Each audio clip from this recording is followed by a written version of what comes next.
Recording. All right, we're recording. All right, we're gonna open the meeting of the Community Preservation Committee at 9:06. Call to order, establishment of a quorum. When I call your name, please respond. Neville, Yeah, Eleanor? Here. John, here. Tim, Here. Jesse? Here. And myself, so we have a quorum. As I said earlier on the record, not off the record, Tom Dixon can't come. Gonna watch the video. Steve can't come. He's gonna watch the video. And Joe is gonna be late. So we don't need to text him to tell him I need a quorum. Okay, Madam Chair, for the record, I'm here. go on, staff is here. There you are. So we've established the quorum, approval of the agenda. Somebody want to make that motion? Tim made the motion. Is there a second? Second. John seconded. All those in favor? Aye. Aye. I don't need to do the roll call because we don't have any members up there. Approval of the minutes. Anybody get a chance to read the minutes? There are no minutes. The other one. It says approval of minutes, but not what minutes. There are. But it's not on the agenda. Shouldn't it be noted which, Did you print that out? yeah, from the one that's posted? There was another one posted, an updated one. Until next meeting. This is updated. All right. So there's two updates? No, there's one It's just- update, and okay. it's on there. Because approval of minutes, no minute. I know we need to put the date of the minutes that we're gonna approve on here. We'll hold the, Tim made a motion to hold the minutes for the next Can meeting. I ask a question, please? Yeah, Neville? And no one got the minutes? Is that why we're putting? No, I have the minutes. But I got it as well. I have. It came with this. All came together. You can approve them without me, just abstain. Okay. I'm just saying. There's no No. approval, it's asking for approval. I'm just stating that. You All right. We have a All member, right, it's you- asking. all for right. approval. Yeah, One of what person at a minutes? time. Stay what minutes? That little thing is gonna spin its head into the ground. One person at a time. Tim? I don't really see the issue is here. I made a motion to hold a minutes till the next meeting. If we have a member that hasn't had a chance to see him, what's the big deal? But I don't mind if you, I I know, can abstain. I appreciate that. It's just that on the agenda, we're gonna put down which minutes we're gonna be doing, because I have multiple copies of them, because I printed them out twice, so I have them. I can also probably read them really quickly. All right, so Tim's made a motion to hold them to the next meeting. Is there a second? Second. All those in favor? Aye. Okay. Fund requests. We have a couple, so we figured we'd just throw them on here in our. Name take an interfaith, 29,747.80 from FY 24, and their new one coming in from name take an interfaith from 1,370.20 from FY 25, which is the one we're in. These are both Neville's. Any comments, Neville? Moving, motion to approve. Okay, is there a second? Second. John seconded. All those in favor? Aye. Okay. Moving into the big stuff. Is there a town person here? Nancy. Come on up.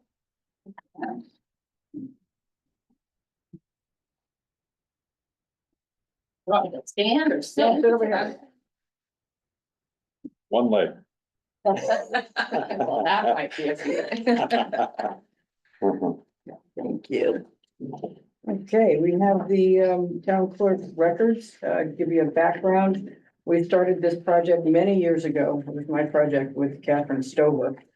They were able to preserve, if anybody hasn't been into the town clerk's office, to see these beautiful books with the preserved records. They're just phenomenal. And she started going backwards and coming forward, and there are still so many things in that. We also paid for the shelves, to put the books on. So I would suggest anybody wanted to see how Browns River does this stuff, go on into the town clerk's office. They're phenomenal. But I know Nancy's been sort of waiting through, trying to figure out what's coming in next. And you still have, just so you know, Nancy, you still have a lot of money. Yeah, and I know that Browns River is working on some of that stuff. That was from one of Catherine's prior grants. Yeah. I think it's, what is it, about 23,000? I think it's more than that. I'm getting a full accounting from Brian Turbin, who's going through it all with me in the office the other day. So we're getting a full accounting. But you still have money left. If some of that is Browns River's working on stuff that money is supposed to go to, fine, but I just want you to know there's still money Okay, out there.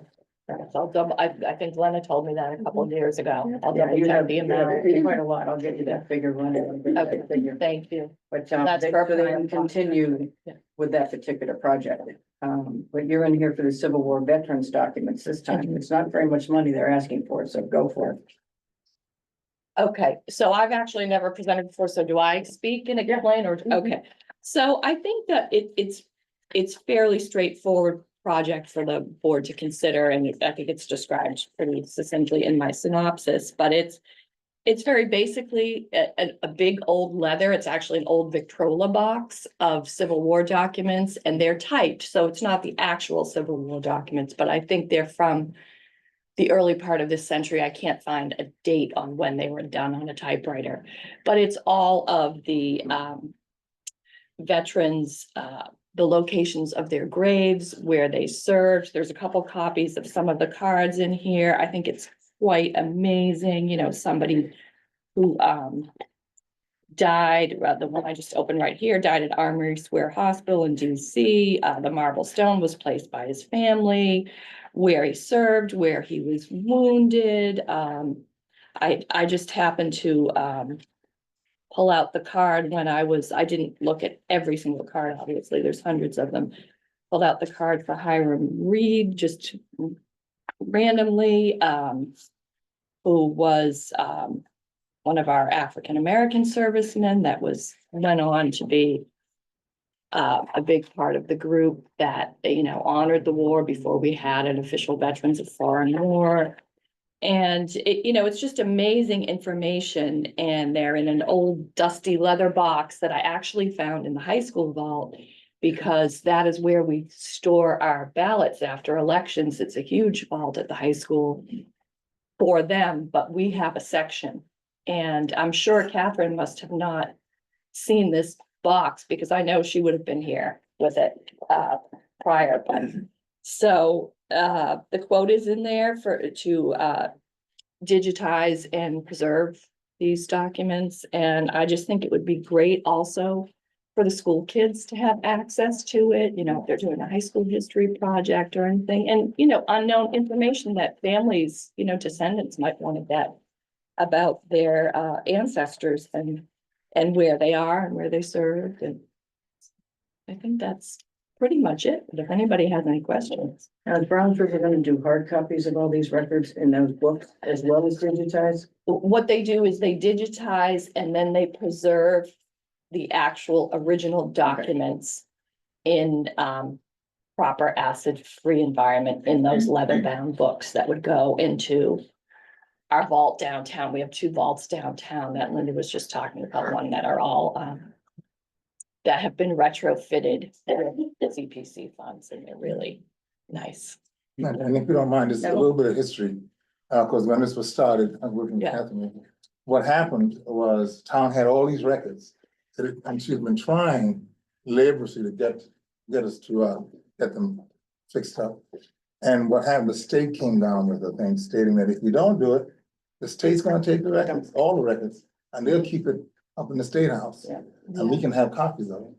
But luckily enough, we got it going. Yeah, We got it going, and now we started it. and- really got it going. Yeah, now it all belongs to us, and we do everything here. It's amazing to We me have the what, original records here. yeah, we do. It's Amazing amazing thing. to me what has been done already in the past, and, you know, I think Thanks for the history Credit. lesson too. I Yeah. loved reading your thing. It was like, It's so fun, isn't it? I loved it too. I I mean, absolutely. I read loved it. Fran's stuff and, you know, but that was really, it was really interesting. to Yeah. See the copies of the photographs. of the- I know, a lot of effort was put into that by Nantucketers, Yeah. you know, 100 years ago to get that documentation all in order, but it was fun. It was really fun because we were like, let's open this box and see what's inside.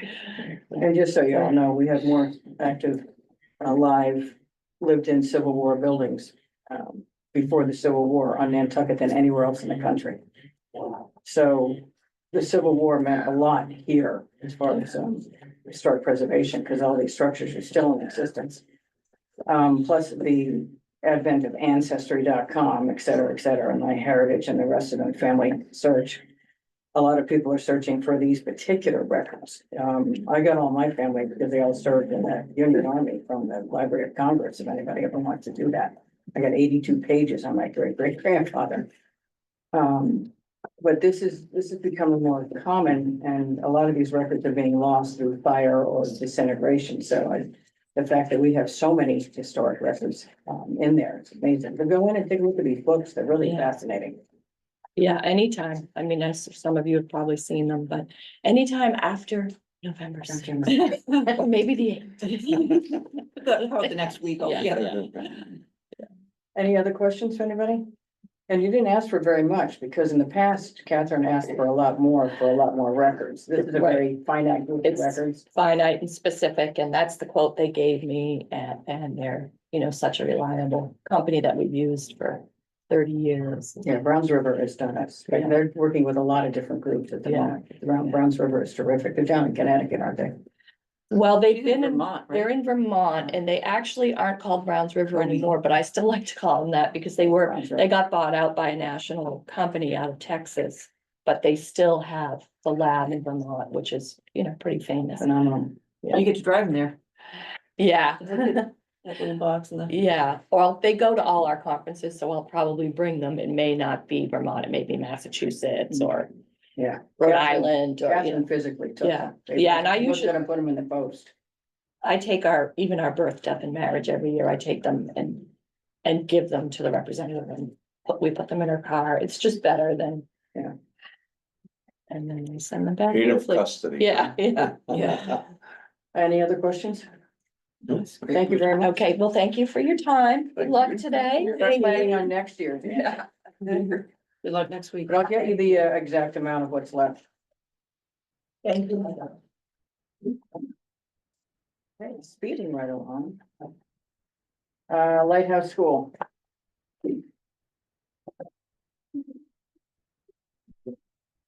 You guys have 3 chairs for us? Yep. Here's 3 chairs. Yeah. Sorry. It's okay. Well, thank you. Hello. Yeah. Yeah, well, no, we should, they were trying to get things, well, no, so that's why they're Find that. bringing in the heater, so that. I just saw your brother the other day. Was it nice? I know you. Oh, I know. It's like, It's oh my fine.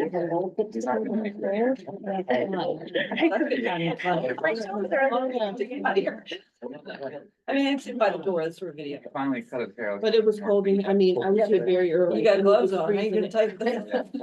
I actually have little gloves for more With the protection. finger, Yeah, no, I need my finger to. they have the. Did we learn Jesse? Yeah, no, we're good. Huh? He does. Went through. Oh, wait a second. Everybody want to introduce yourselves Yes, thank you on for over having here us. first, so you know the hell you're talking to. I'm Eleanor Antonietti. I represent the land bank in Oakland. Never would. Morning, Tim Savarino, elected member. John Schaefer. Nobody's. No, the Concom. Oh. Sorry. Conservation Commission. Just that, yeah, it's a little thing. Yeah, I'm on the Conservation Commission, but what am I? Chair. Madam Chair. Yeah, no, not that. What am I representing? Housing Authority. Which hat? Jesse is representing the Parks and Rec. All right, you guys introduce yourself. Hi there, I'm Stephanie Sarah. I prepared this grant proposal for the Nantucket Lighthouse School. I'm joined by Emily Miller, our head of school.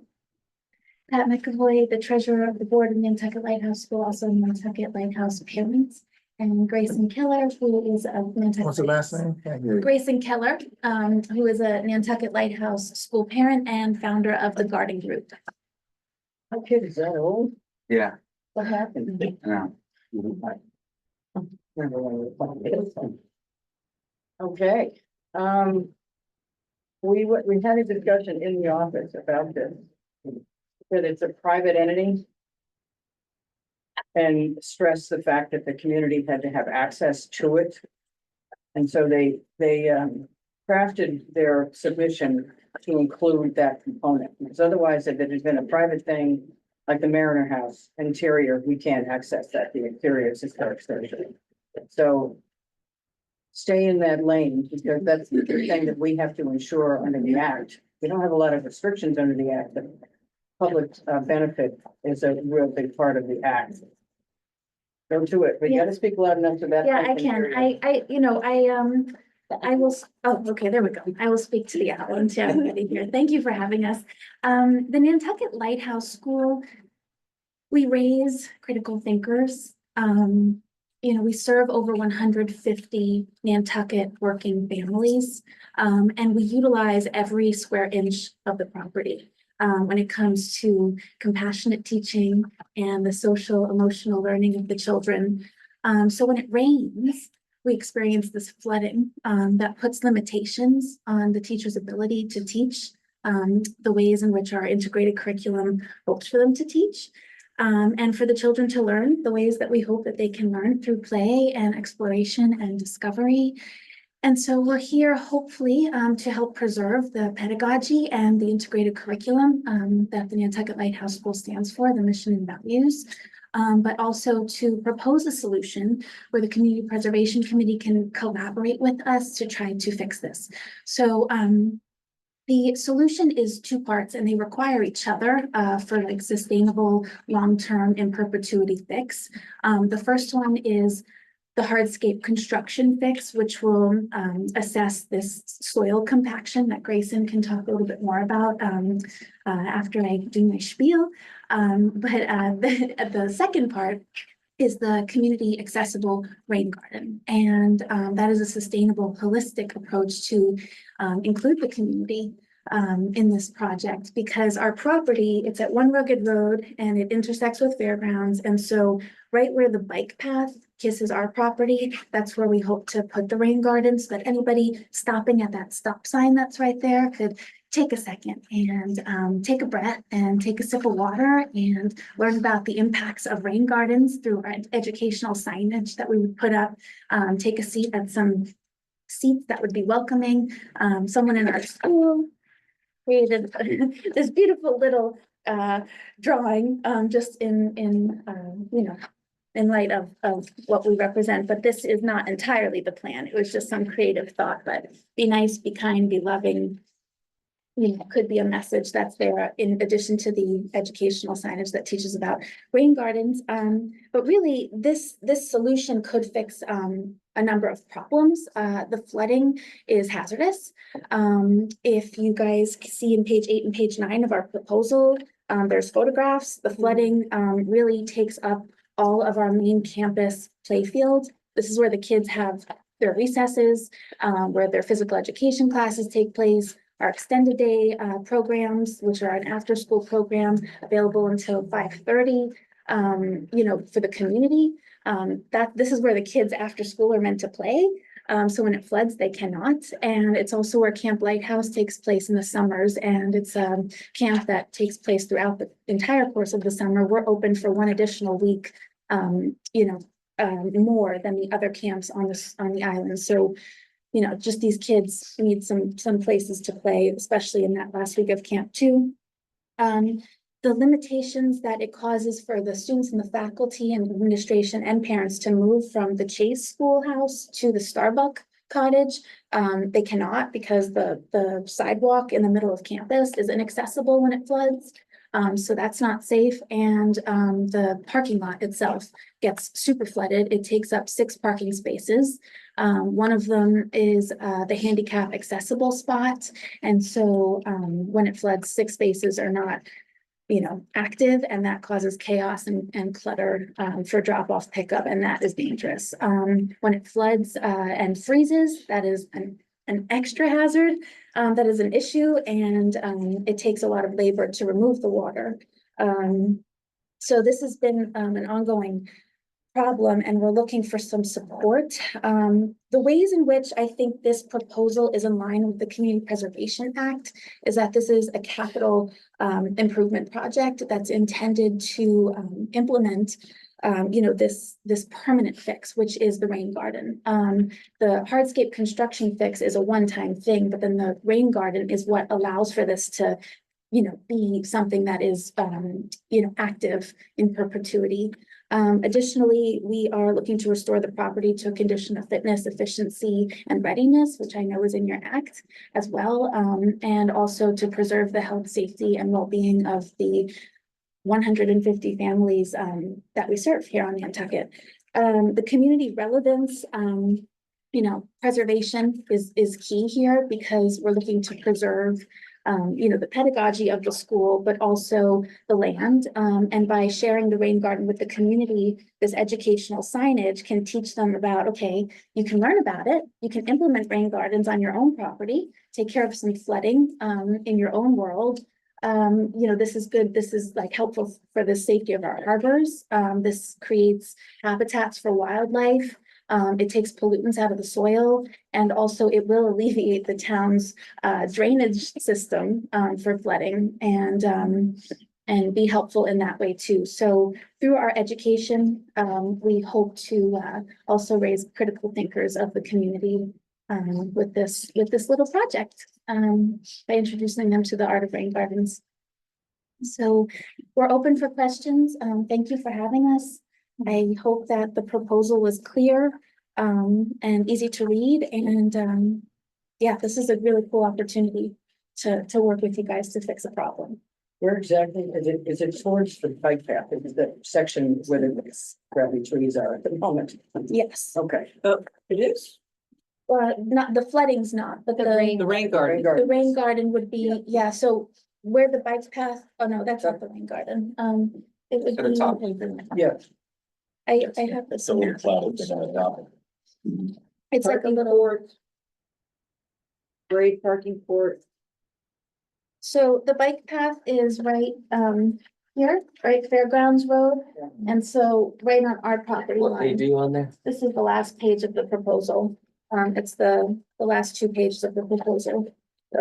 So it's right along Fairgrounds Road, right at the corner. Okay, so it is this stuff, Yes, this area, okay. And yes, we have an opening from the bike path, yeah, so it's just, people who are walking or biking along there can be, oh, look at that. exactly. So I know this is like a little bit, fanciful. Yeah, fanciful. But say this is the bike path, the benches are meant to like literally kiss the bike path. So you want to take a break, there's a stop sign, come sit down, come learn about rain gardens. And the work that we did, and it would be cool. To obviously credit the Community Preservation Committee, on the educational signage, contributing to preservation. So, yeah. The benches could serve as a safety device too, because as we all know, 0 bikers on this island stop at stop signs. So it might actually have people slow down I a do, little but bit. you're right, very few do. I mean, I just live at an intersection of one, so, I live at the fairground Surfside intersection. oh, it's crazy. Emily, do you want to add anything? No, I mean, Stephanie has really covered the whole thing. I mean, we're trying to, do 2 projects simultaneously for a long-term solution for this growing problem. It's been in existence for a while, but it's getting worse and worse. And creating safety issues. And we feel like we can simultaneously fix the drainage issue while also providing something that the whole community has access to. We are right across the street from a bus stop as well. So there is a lot of traffic in that area. And we do think that the community will really benefit from it. Well, I know from the planning board side, it's on for a while. We're requiring drainage to be done by rain gardens on a lot of these subdivision projects. Because they are so effective.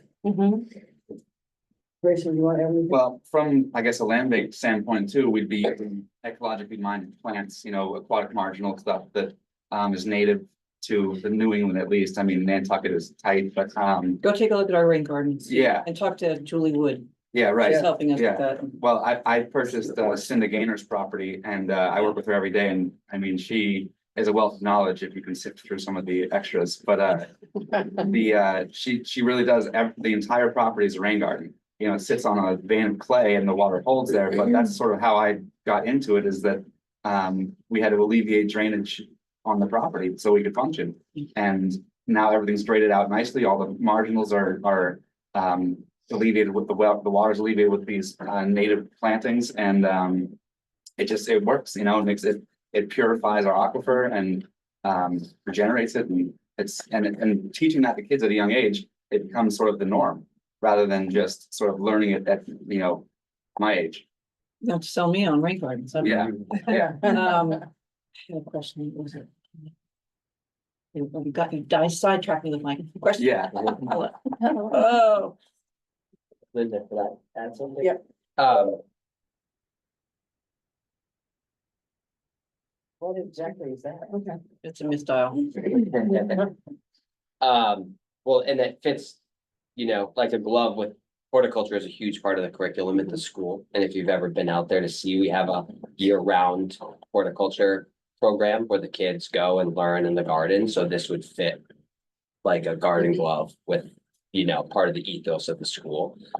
If I put my parent hat on for a second, Emily can attest to the fact of seeing me piggyback kids through the puddle, because I'll wear my big fishing boots, you know, and this winter, if it freezes over, I'm gonna start a hockey camp there, because, you know, the program's getting big at the rink. It's getting to be a tenuous situation for drop off and pickup, as Stephanie so eloquently said. And you know, as the treasurer of the school, I think every day about what about when my kids aren't here? Like my kids at some point can't go to that school anymore. And, you know, I have 2 there now, I'll have 3 there next year.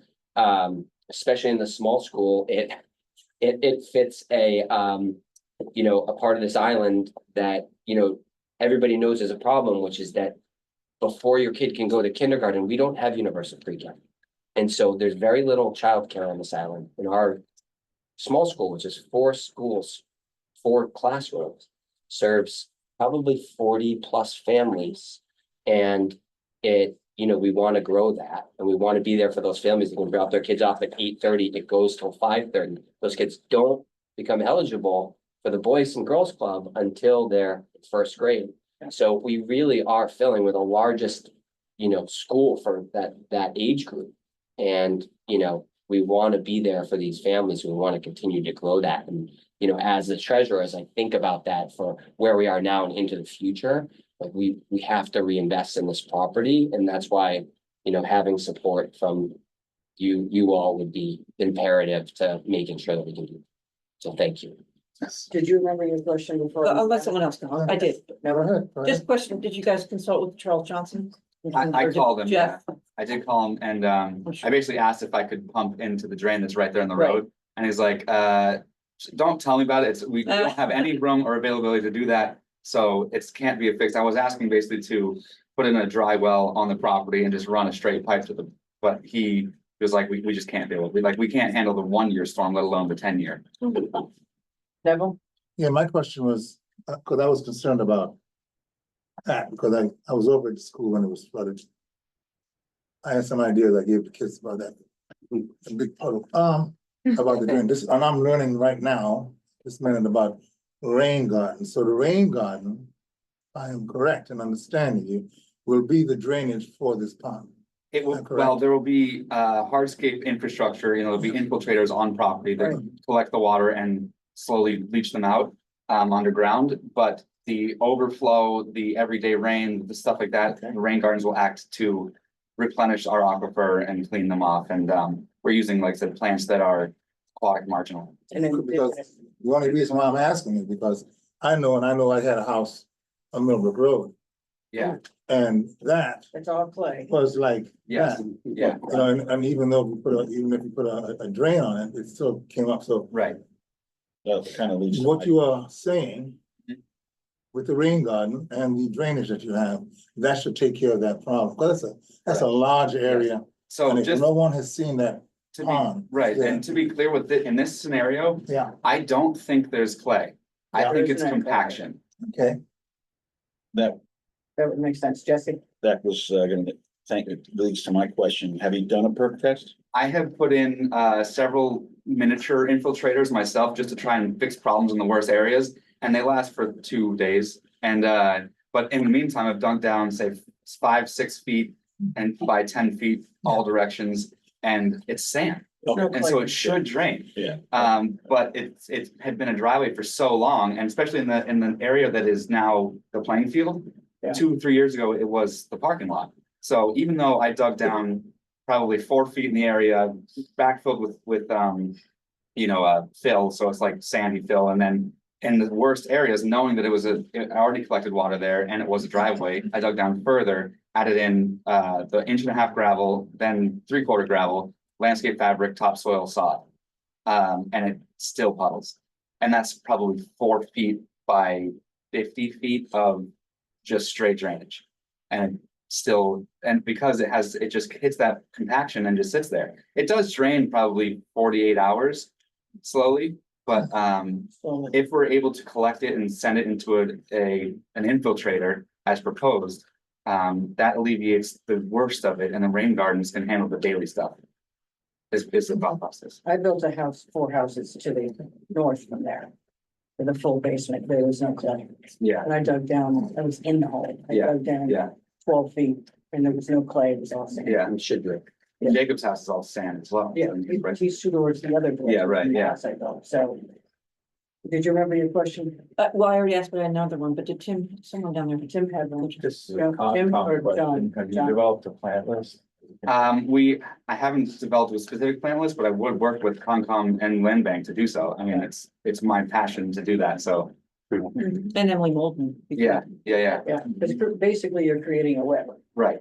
And from a Concom point of view, because we're both on the Concom, we'd love to see, indigenous plants that absorb water. I have cetera, done et this for private clients via Concom several times. Yeah. So it would be, I'd love to continue to. I know that you're one of the experts, I know that. Well, I don't know about expert, but passion Well, they're is very is lucky top, to have top, you. yeah, I know that. for a Passion, fact. my Yeah, nephew, Anybody his in the, partner. anybody in the, yeah, in that area, yes. thinks know who you are. Did you have another question? One more question for, that I would. And Stephanie. Steph. So. Your explanation of how this fits our mission of open space, do you reiterate that for me? Well, open space and recreation, I think, Okay. address both of those. Great, yeah. It's my understanding that for open spaces and recreational spaces, the CPA protects, expands, or enhances.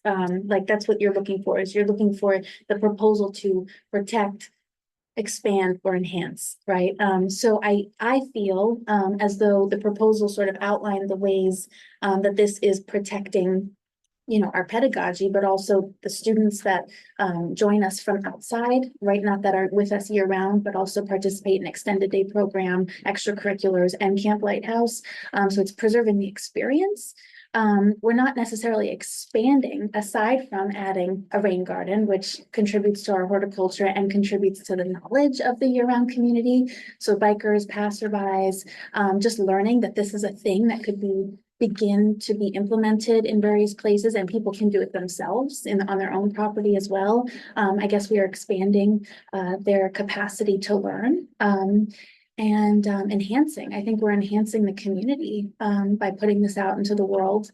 But we are enhancing the capacity for us to navigate our own campus and the 150 families that we serve to navigate the campus and utilize it. Yeah, open space, recreational.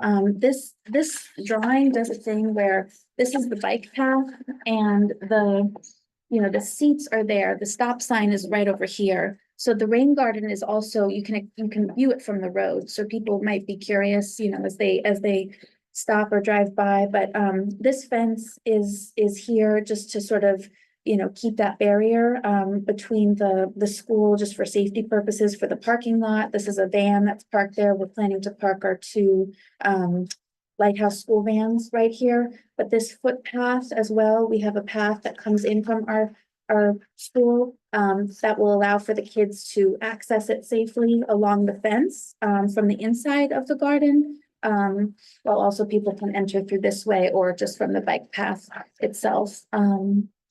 So it's an open space and it's recreational because it's learning. And we're creating an open space where you have a bunch of scrub pines at the moment. Yeah. Yeah, so it's actually creating an open space like we did out on Old South Road. Exactly. Park and all this other stuff. Yeah. Winter Park, et cetera, et cetera. Because that was all on private property, also Winter Park, except all the rest of it, Mhm. and banking. Mhm.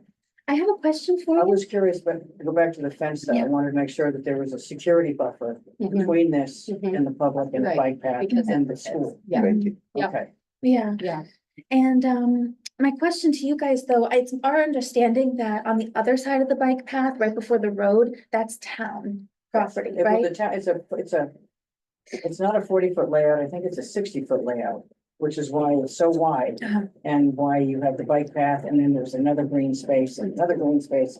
Is because it's like a 60-foot layout. It's the only one in Nantucket, that's 60 feet. Mhm. So the town owns right up to your property line. And then owns probably 10 feet on the other side as well.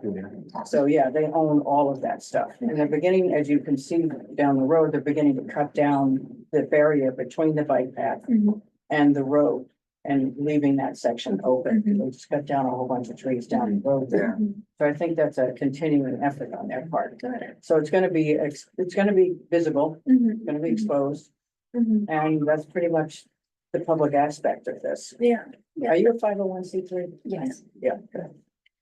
Let me make sure that that's correct. No, but I think it's in line with, restoring the property to this condition of fitness, efficiency and readiness, but it's also, in perpetuity, right? So the hardscape fixes it, but the rain garden is what allows for this project to be, forever, to take place forever. So I think that also falls in line with the Sort CPA. of piggyback on that idea is that as a gardener, gardens are never really complete. You're always editing and changing and adjusting and seeing what works, what is thriving, what isn't thriving, removing invasives and letting seed heads drop.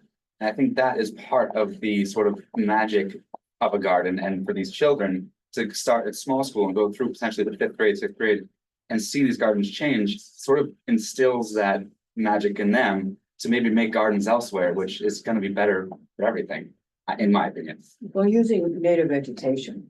Right. Is something that the town comes all over, all the time. Yeah. Because we're trying to get away from privet. And right now, there's privet seedlings all I through hate there. privet. They're everywhere. They're, It's not indigenous, it's basically now invasive. oh, it certainly is, but it's not on the list yet. No, I wish it would be put right on the list. I happen to like privet. Keep it nice and tight. I have a- Yeah, leaves, Just don't let it have any berries on it.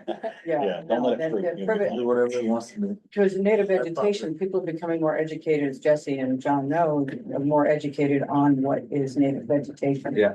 And berry, Rosa goes, there's a whole list of stuff, I have a whole list at home that I use for clients. No, don't give me more goddamn privet, please. But there's other things they can use that would give them protection and the deer don't like. Yeah. Yeah. That's the point. And Mountain mint. So, Yeah. so I love the project. But I'm struggling a little bit. And I'm struggling because I don't think there's any problem with the rain garden. We can support that all day. But I'm struggling on the, as I read through the budget, how much money is going for the parking lot repair versus the rain garden. We've done some parking lot, little improvement if it's like supplementary to the project, but here it's the other way around. So I think we would want to, as a committee, look into whether or not we're within parameters of the law with this project. I think, Linda, it doesn't fit open space totally, the parking lot. It doesn't fit historic preservation. It doesn't fit housing. So I just want to get on the record that we need to do a little homework to see if we can accommodate legally what you're asking. I'll call the state, find out. Yeah. I think it does, because they're intertwined. I would just say that the construction on the parking lot would be necessary to pitch the grades to the rain gardens as well. And that might be what we need to know. Yeah. You know what I mean? Yeah. Some of it already is pitched to where the rain garden would be, but it would be ideal if post-construction, we can just set the grades as they should be in perpetuity. Which would be good. You need to say. When the town, did the repairs a few years ago on Washington Street, they created a drainage swale over by Seafood, and all the water ran into it, and then Yeah. It doesn't work, by the way, but go ahead. Don't say that. But just, to your point about running the water into the Yeah. garden and figuring it all out would help us. And just so that the board knows, we have paid for infrastructure. We did it at Sachem's. We've done it elsewhere. That was connected to And housing. we did it with the fields. We have done it when it's adjunct to something. Whether it was housing or recreation at the field, et cetera, et cetera. So there has been a parking and infrastructure component to a lot of different projects, Right. different things. But they were adjunct to it, not. They were part of the whole, Right. put it that way. I'm just saying, without doing the hardscape, you can't do the rain, right? We could do the rain garden, it just wouldn't be the ultimate fix.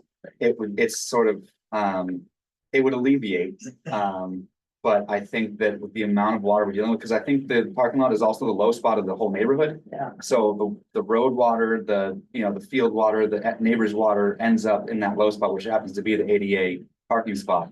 And where I put that little 80-gallon plastic infiltrator, it just is immediately overwhelmed.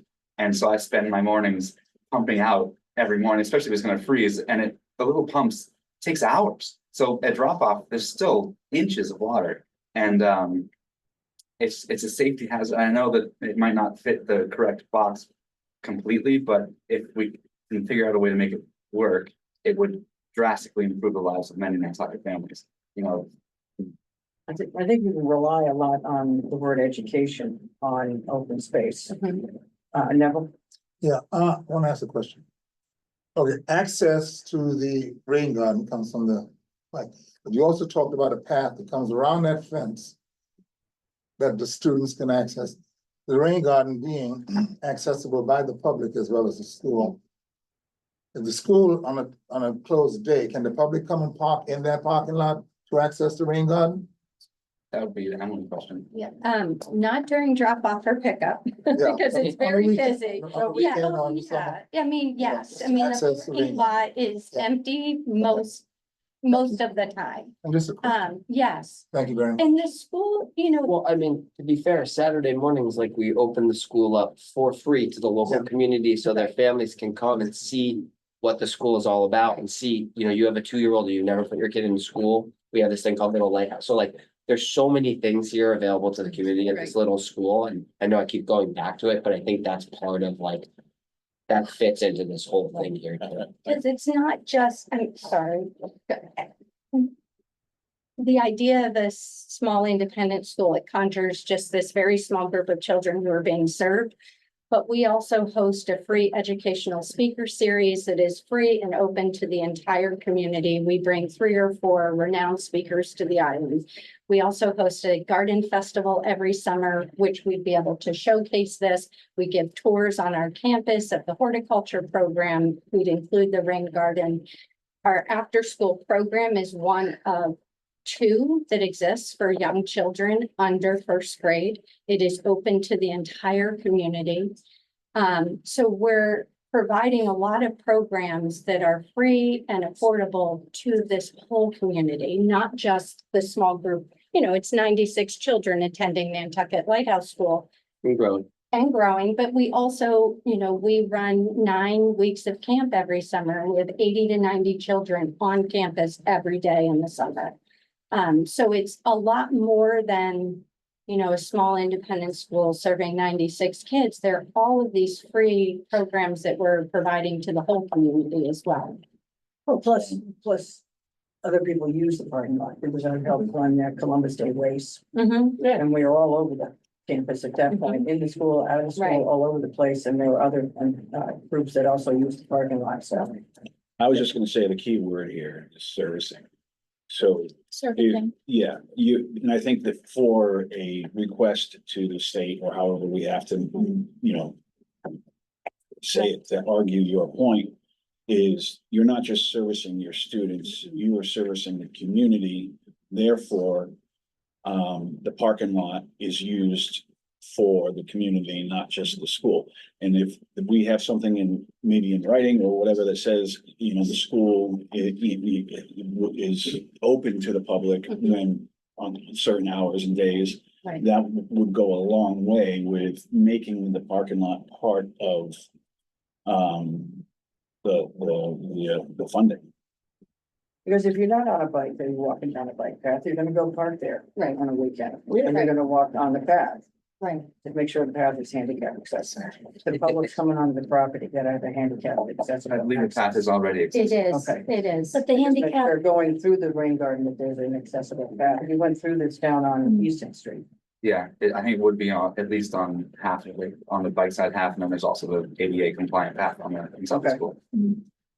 Because we're allowed to, even if, it wasn't a preservation thing, we're allowed to provide handicap accessibility to open space or a building or historic preservation and all that stuff. We've done a lot of handicap access. And that's, Hadwin House. All public spaces should be open and handicap accessible. and that's what's underwater. So there is a handicap accessible parking space on the property that has a path out to the bike path. That is underwater. You would be 8 to 12 inches through for, I don't know, 30 feet. If you were in wheelchairs. Okay. That's a big component of this. that's the photograph, you see it in exhibit B mostly. On page 8. Yeah, there is a, a definite path all the way out to the bike path there that would then take you to the rain garden. That's why I drop the pump in the mornings. Right there. Yeah, Yeah. I hope Charles doesn't catch me. He doesn't know. Yeah, we gotta keep Yeah, right, moving. yeah. Anybody else have any other questions? Well, thank you very much. Thank you. Thank you all for your time. Thank Consideration. you, everybody. Thank you so Thank much. you very much. Cool project. Yeah, it's in the vein of the creativity of the little school, it's just kind of fun. Yeah. Would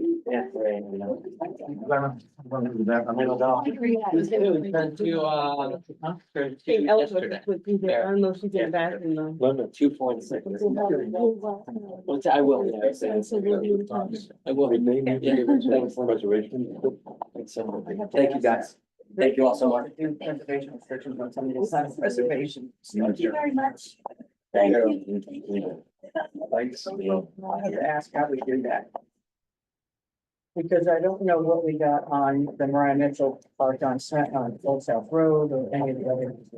The winter park. I don't know where we are. Okay, we got Remain. We have two commissioners that stepped out. They're just in the other room for a moment. Eleanor and Neville. Both of them? Okay, well, wait a second.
Sure. Can I have this? I turned my heat on for the first time this morning. You what? I turned my heat on for the first time this morning. I think it- dumped it out all night. Okay to take that AC out of the window. Oh, no, that was for our effort. After a shower, it was exhilarating. I bet it was. I don't know if it's correct, but my thermometer said 33 last night. Well, it was frost in the Well, windshield. there was frost all in my car. I was like, wow. There's supposed to be some heat coming from the Midwest though. When is it getting here?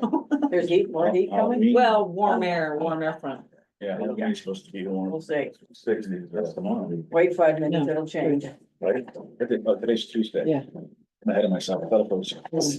We still decorate the office and it's a lot.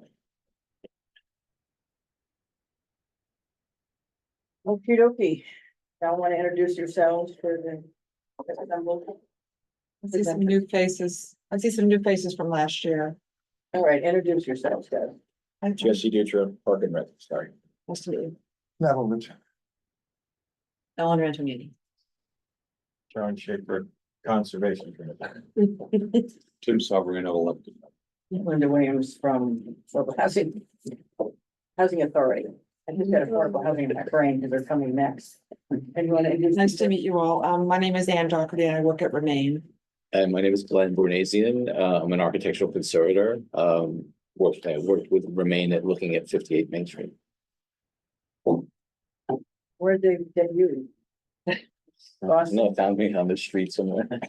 And I've been working, I worked at the Historical Association in the early 80s and then got interested in building material conservation, went for a master's degree, opened up a business where we design and build conservation programs for historic buildings and monuments, and have reconnected with the NHA and have been doing a number of projects with them, and actually also teaching a class with them that's here now, that's also supported by a group that's funded by UNESCO to deal with cultural heritage and courses like focus on the effects of climate change on cultural heritage. So it's been nice to get back. And that's a big thing here right now. Yeah. Sustainability of the historic resources. Yeah. I do all the permitting work for free for NHA. I'm the one who's. I've seen your name. Probably seen my name, yes. Yeah. I'm a life member, so I don't charge. Nice. So, Take that seriously. Okay, so Glenn's been working a lot with the CPC funding that you guys have so generously given the NHA. for the review of the structure. In review, and actually, so we reviewed the Fair Street Museum, the poured in place concrete building, and developed the technical part of the proposal. And then our conservation contracting arm did the exterior restoration of the poured in place concrete. And we did the same with them for the candle factory for the north wall. Well, we're in the middle of the north wall now. Right, yeah, and we're actually working on that, so. Yeah. Which we're excited about, yeah. It was It's actually, interesting project. it was through a local architect, Bob Miklos, who recommended Glenn to us. Are you with ICS or no? What's that? Are you with the is it ICS that did the appraisal? Oh, ICR, ICR. Integrated Conservation Are you Resources. with ICR? Yeah. Okay. Yes. That makes sense. So you guys generously granted us 11,000 last year when we first came to the CPC to do an exterior evaluation of the building. It was actually our caretakers who recommended we come to you guys originally. Historic building, prominently located. So that's you guys gave us 11,000 last year. We hired Glenn and his assistant Asia. Arrived here in July and climbed all over the building, and, looked at things that you just can't see from the street level. It's a pretty complicated building. 6 condo owners are in that space. It's a lot of people think it's Murray's, but it's really just the Murray's back area off of Orange Street. So, 3 retailers are open in that space seasonally. Murray's is open year round. And then the 2 nonprofits upstairs, Remain and Hyperion. And we're there year round. So Glenn discovered a whole lot is going on with the building. It's been neglected. I know we're asking for a big number. But we appreciate you guys considering the request. The building has really taken a beating because the water is not being managed. We've got gutters that are too small, that are cracked. We've got downspouts leading to nowhere. The pointing has really taken a beating. We have a beautiful brownstone entryway, and that's, like a lot of that material on the island, it's coming apart from the storms and the salt air.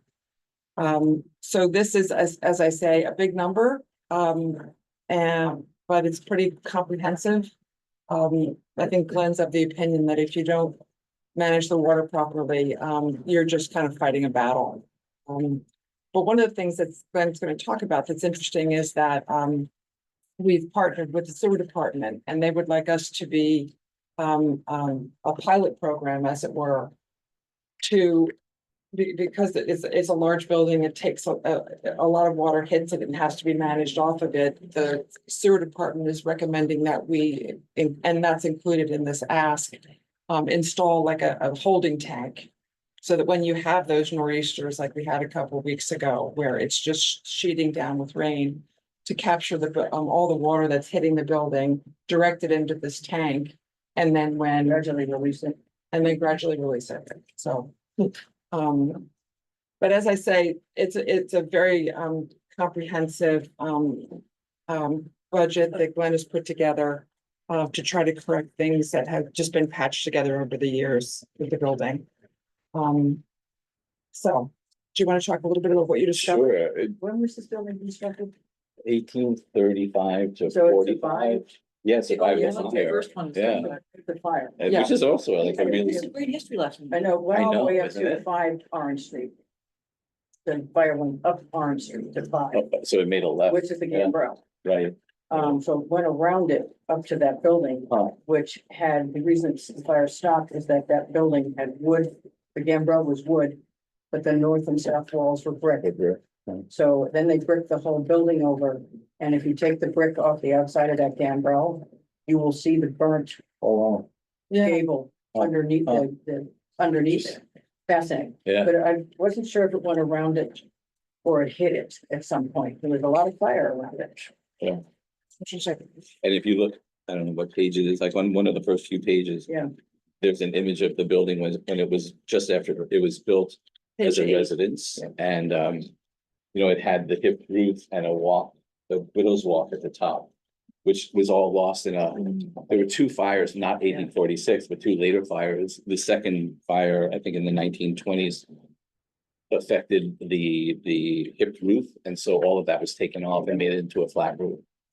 So, I mean, I think you explained it, and we were very detailed in the report, but as Ann said, we were asked to do an initial needs assessment, which was sort of like a quick review of the materials and conditions of not just the historic building, but the other historic building in the back, which is the Inquirer Mirrors building, which was built in the 1920s, I think. And also the bump out on Orange Street. And there are a lot of accelerated decay conditions on the building, all based on water infiltration and freeze thaw cycles and inappropriate repairs that might have accelerated decay.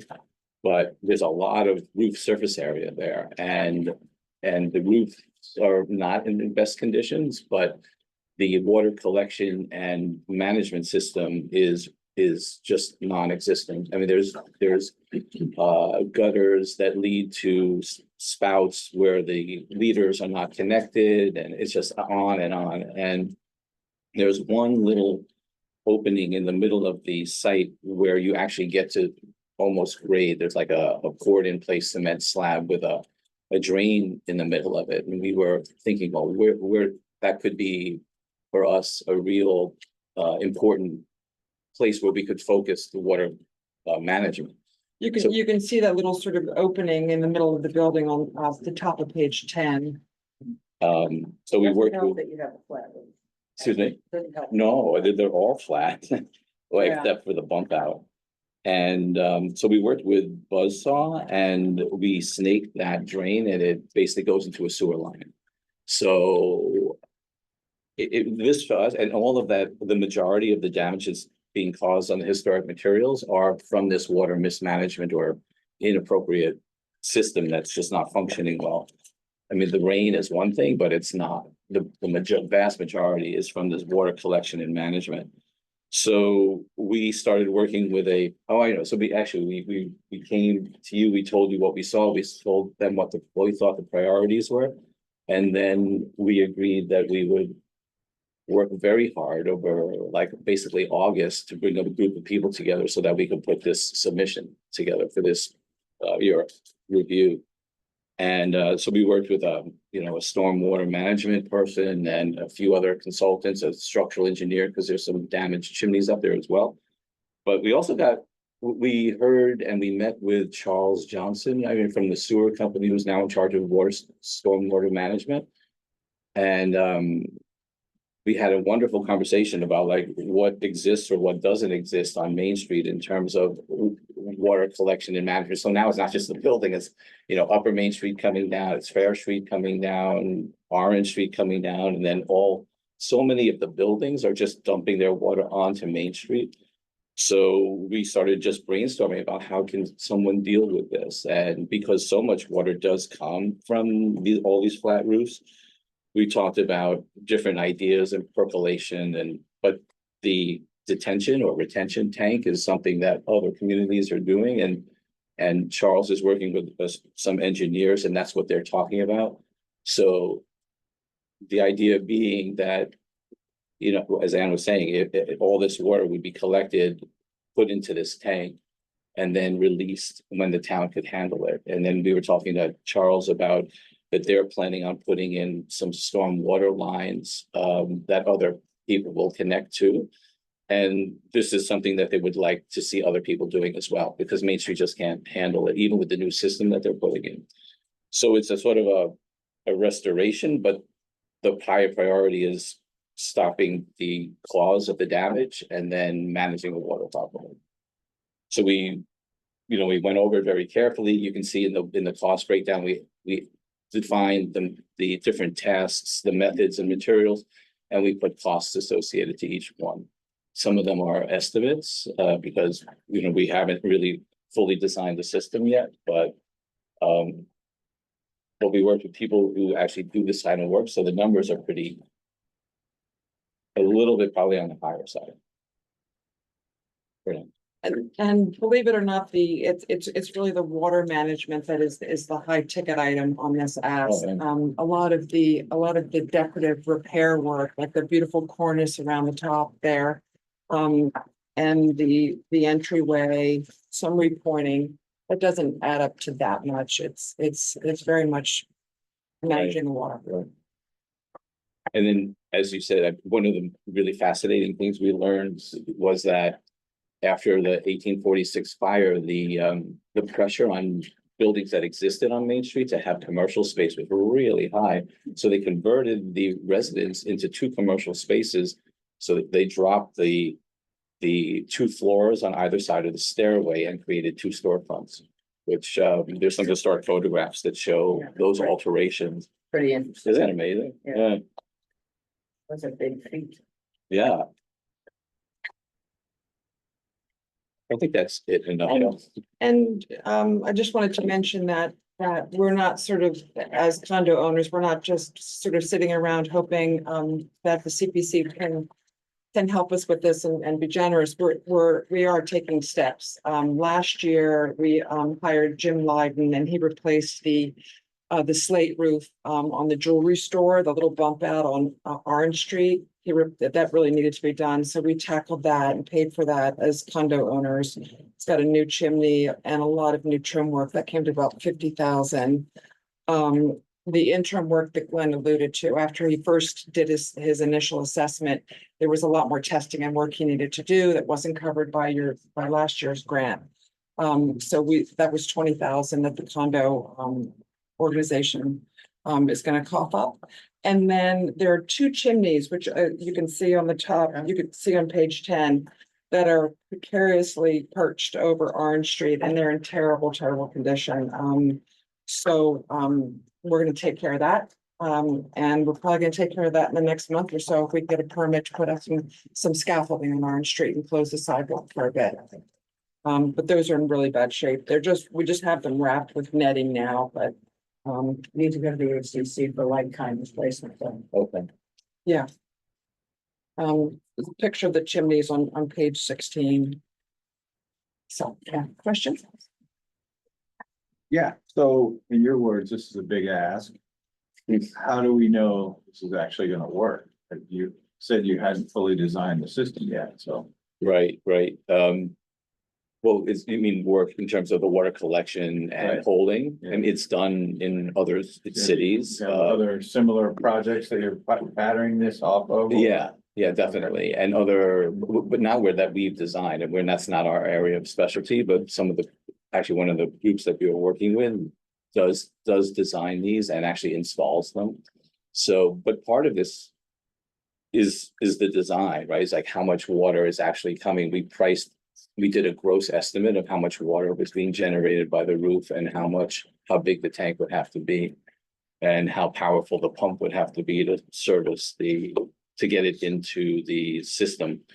But, so it's just done in other places, very, Was there talk at 6 all up away. about where this tank would live? Is it Yeah, it was like, the corner, was it the corner of Orange and Main? no, it was Or the in back. the back, In the Okay, areaway. yeah, down the driveway. How's in the that access, opening. what's the access? It's. Oh, down the the behind, access. On would Fair be Street. from, yeah, for fair servicing. Um, Eleanor? I think it's really interesting. I love the history of all of it. Interesting project. I love the collaboration with the town and that is motivating the town to come up with a more permanent solution. I'm sure this is, if not already on the radar of people in preservation, should be locally and nationally. 2 questions. Have you all looked into historic tax credits? If you haven't, you should. okay, And Secondly, and Holly Backus. Holly Backus. Because I work with her on this. Epsilon is a firm that Okay. helps with that, but there are other firms. she advised us on the chimneys. Can be very helpful. Okay, And secondly, on page 23, this is Linda and everybody else knows what I'm gonna say, someone else thought of it too. So you clearly don't have it doesn't seem as if you have contractor estimates because you haven't gotten to that stage. You have a pretty precise estimates, but a couple of things jump out at us that we don't typically cover. Transportation and housing. yeah, Contingency, I just learned that, contingency 15%, that's a big number. okay. We don't typically cover contingency. So that's 129, 316, 50,000, 298, 300. And then. Do we do construction administration, Linda? I forget. We It do. depends on the project, and like we did pay for that for the St. Mary's because they are not capable of making. Right, they don't have an in-house GC, right? This is a very complicated project. We're talking about repointing brick, we're talking about all that stuff. They're gonna need a perfect works for that one. Totally. Yeah, I just didn't know. Some of these they can handle themselves, but others, forget it. Because you have 2 construction administration, you have the restoration and roofing. But I'm not taking issue with that necessarily. I just want to point that out. But the other figures, Hotel, travel, meals and contingency. typically we don't. Yeah. Yeah, and then the contingency, 15%. I mean, I understand why you have to build it in. If you don't have contractors estimates, you don't know. But you did say you sort of ballooned a little bit out, knowing that Yeah. you don't know. Mhm. Jesse? For the almost $2.5 million total, is that, for the full funding of the estimate, was there any other funds coming from anywhere else to fund it? We've only applied to the CPC. I'm not aware of other Mass organizations. Historic. Okay. I can look into that. And as a condo association as a whole, has there been any effort on raising fees to help fund something like this? Like increasing and having an assessment, so to speak, I'm just looking at different avenues to Right. bring in additional funding. additional funding. Yeah, okay. Well, then it leads back to me. We have, I'll get into that later on. We talk about how much money we have Can't to spend. I'm not doing session. I have one question though. 2 questions. First, I'm gonna ask, in your budget, you have like, I think it was $10,000 going, you had it going to the town. The person in the town is gonna assess the situation with the water. Is that a cistern you're talking about? Is it it's not a system? No, it's a, Like a tank. right, it's just a holding tank, a big sort of empty bathtub that with a top like enclosed that can accept that amount of water and Yeah. hold it, yeah. It's like a cistern. I guess, yeah, Like yeah, they have them yeah, at the yeah, houses up there, yeah, and they release water. That's what they've been doing. yeah. For Yeah. years, for chimneys and all those. Okay, just that. The other, I wanna ask, the condos that are there, are they living condos? Are they apartments? Or I know, are and they you think, stores? Are they? you hear condo and you think it's a living, No, let me tell you what I'm thinking. Oh, yeah. I'm wondering if the public, if we're gonna spend money on it, they're gonna have access to come in the building and look around and see what's going on. Well, there are 4 retail establishments that are part of the 6 units. Right, yeah. And then upstairs, it's Remain and Hyperion. Remain is a supporter of nonprofits on the island, and we partner with the town quite a bit upstairs. On a regular basis, we host people upstairs in our large conference room. Like today, Griffin Harkin is coming in, talking about the health of the harbor. We have somebody in from the town or from other nonprofits, like 2 or 3 times a month. I can get you that list if you like. Our conference room is available at all times. We have a puzzle library that's very popular, so people are always coming at. They're the Liberty puzzles? Yeah. I'm coming today. I love those things. COVID time. But we partner with the town quite a bit, and a lot of those meetings take place in our office. I would like to see that list. Oh, my. Yeah, absolutely. That'd be great. Yeah, I can share that with Thank you. you. Very nice space. Oh, it's beautiful. Yeah. Moldings are still in there. The staircase, the original staircase is still in there. Yeah. It's Liberty buildings. The issue with this building. We went over, it was sort of having discussions about it when we were talking about the Mariner House, which I'm not sure Tim was the only one, I was here. way back in the way. We have these buildings that are historically significant to passersby. And we were told many years ago when we started this, that we do have the ability to fund something in the public view if it is a significant structure, historically significant, which this is.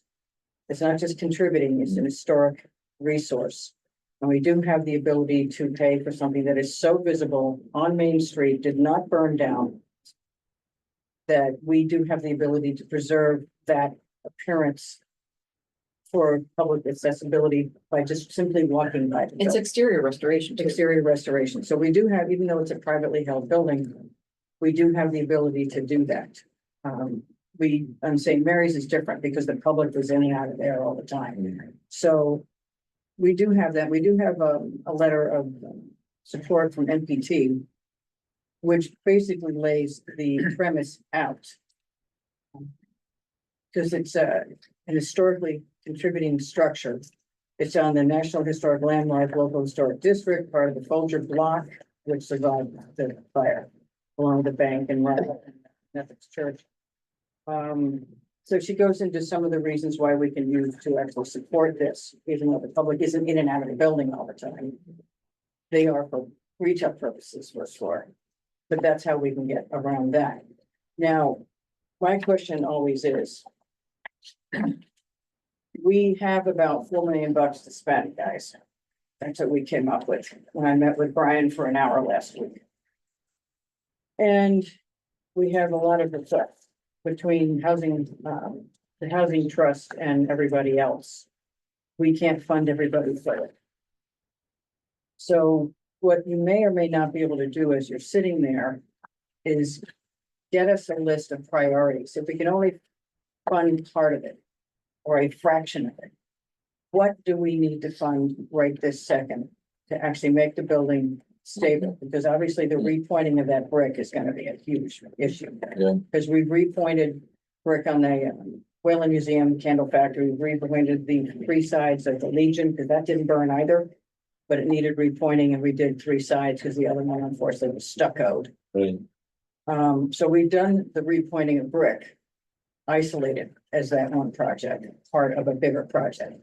So what we need from you guys is, if we can't fund it all, you gotta break this list down into priorities. Okay.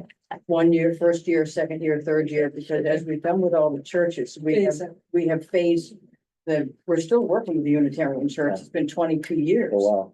And the Methodist Church, it took us over 10 years to get that far. And the Congo Church, at least 10 years. So what we need to do with this, because it's such a big ask, and we have such a wealth of other things that we gotta fund or look at funding. We need you to break this into Okay, at least the first year of what's most important. Because remember, you don't get the funds until July 1 next year. Let's go through the whole vetting process in town meeting. So if you're not prepared to do that right now, can you go back to the drawing board and get it to us in a week or so? Yeah. Does that work for Yeah. everybody? mean, off the top of my head, I would think that. The collection and management of the water is the most important thing. It's really what's accelerating the decay of the building itself, so. Can you? Yeah, pull that I'll put it all, figure out yeah, And yeah, then yeah, break it into Yeah. space development kind of thing? sure thing. I'm not sure those columns in the front are doing all that. No, but I was thinking too, that we could separate that out as well. They're Portico's delimited. got a problem. Big Yeah. time, I mean, We could separate that out, because it's Yeah. like a standalone item that's Yeah, gonna. so break the portico out and then the water Yeah, issues yeah. to make the building secure. I'd get rid of those damn skylights, but I'm not sure you can do that. Yeah, they're pretty historic. I know they're historic, but they're. Go in the back there on the Murray's. Or fix them, yeah, Yeah, and they're lead and they're. like coated copper, yeah. Linda, would you suggest a 3-year plan? I would suggest a 3-year Okay, plan minimum, Okay. but I would get to what's really important right this second. Yeah. Maybe even 4, because 2 million, you know, 500,000 a year is even still a big ask for us. Okay. For us, yeah. Yeah, and still, I really, Linda said that we have, she has some information where our funds could be used on a project like that, because on the outside, I am not aware of it. I know that our funds are supposed to be used for projects that the public can have complete access to. So I would need to have that list, I'll ask them about the other, Okay. but, really need to have that list of what will the public be seeing if they come in. And- Something in there. Oh, who are the, public. what general public. organizations, No, come into the will the building? general public Thing walking. Right. be able What's to in the walk building? into the Right. building, look around and tour the building as an old building, as an old structure, as a historic Huh. building, inside and outside. Right. Are you asking if that's okay? Yeah, I'm saying, is It's that required. something that will be provided? Right, I get it, yeah. Okay. Oh, I see. And a lot of times I've seen already is, people have funding. In addition to CPC, so any type of grants or things that can help, Okay. that would help alleviate. Historic But I would go to tax Mass credits, Historic. Historic tax Yes, you- credits, mass historic, and then condo assessments being reconsidered. Oh, okay. So you sort of put that together, give them a couple of weeks, just plan is away for a week. One thought I just had, trying to think outside the box, is like, would it be possible to make a maquette, a model, like of the building as it was once upon a time in the entryway, like put it in a glass case, so people can see, like a open Yeah. facade versus you can see how it was. Those are always really cool. Yeah, To have that in the agree. lobby. Like the Musée d'Orsay has it of the Opera Garnier, it has this whole, you can see it being constructed. It's the coolest thing. You can like look and see how people Yeah. were and walk through the structure. It's very cool. Yeah. Just to give people a sense of what it was historically. Have you done I've done all the historic structures I work on, we've got a lot of them in town. I commissioned a scan. like a laser scan, yeah, Laser scanner, see the front of it sort of laser scan, yeah, but I've yeah. always committed to a laser scan inside and outside. Yeah. I had to do 2 up on a structure on Main Street. Mhm. That might be a good idea for you guys to do that, because then you know exactly, and it shows you every brick and every. corner, Yeah, no, everything. I love these scans. Yeah. I used 2 guys here do them, Yeah, they do them beautifully. yeah, yeah, That yeah. one was done there, and that was one of the first buildings. Which one? I think one was done there. That was one of the first buildings on the University of Florida, Florida. yeah. Yeah, Vision those are Heritage, yeah. successful. But those are I private think- homes that I got, Yeah. I do every single historic structure I touch, I Yeah. get. And then you can create a 3-dimensional model too, that you could go inside and like, maybe it's not a model that's actually sitting there in a glass case, but something someone can walk through and explore Right. and it's see visual. chronological changes Right. over So you time. can that'd be cool. They can Yeah. put them up online, there's all kinds Yeah. of On a things. they can do. screen, just something to We have. give them, house them, I'm trying to get them all over the NPT now, but we house them or they're available through the town website. And that's what we're Mhm, working through the mhm. technical aspects of this, Mhm. but a scan of that building inside and out is a really good. idea. Yeah, I know the University of Florida was hired by Yes. the town They've to done- do a scan. I wonder if we could get those point clouds. It's They basically don't what they're- And. They're Yeah. not doing them Preservation. anymore, we don't know where Check I know. check with the, check already with the, left, I they don't know. have that capability at the No, but they're moment. there. I check mean, with the if you- people Don't at know where they are. Preservation Trust. Yeah, I know who they We are. can't get access to them, Okay. Would they Check get with and that's queried? the problem. Mm, I've been trying for months to get access to what we paid for, oh, and nobody knows where they oh, are. I can tell, So, I know If some. you know where they yeah. are, we'd like to get them Right. back. I think I know where they are as well. I didn't know you were trying to access them. I'll get them for you. Oh, good. Well, I just- MPT has no, MPT doesn't have them, and Finn is not responding to our requests, Yeah, okay, because I'm after them. I But just, the machinery that we bought for them is 15 years old.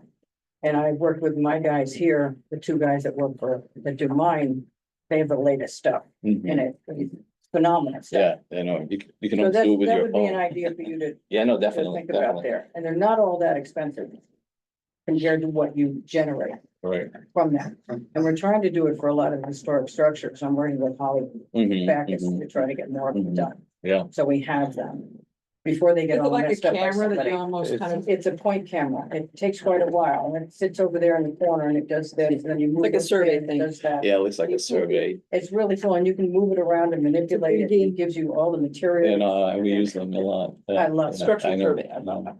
And they're getting easier and easier. Now you can like this digital photogrammetry almost with your phone and create these Pretty things. cool. We gotta go. I just have one last question. One last question, because we've got the Yes. rest of the guys here. thank you. I just wanted to ask, has there been any discussion amongst yourselves about putting the building back in its original? I brought it up, everyone like looked at me like I was crazy, but I mean, actually put the hip roof back. Yeah. Yeah, I know. Oh my Maybe God, that's- another- You're now, $20 you're million. gonna add to the. Right, but it could be. Maybe that's year five. I think it's a great idea because That would help the stormwater runoff a lot, tremendously. yeah. Yeah, Yeah, yeah. we'll go someplace other than pocket. You know, the big part of this too is that the gutters can't handle the amount of water, so that would be a big difference. So there's being box covers built into the cornice that Right. can accept it. I We'll also, include that part Is it- in your original. okay, There's no point in doing some of the other stuff if you don't have the gutter system. absolutely, no, Okay. and the other, I just wanted to answer your question a little bit more, working with, well, the sewer company is working with two engineering firms that are also coming up with ideas for managing the stormwater, and this collection and retention tank is part of their recommendations for that. So these engineers have, also have a lot of success with that approach. That's great.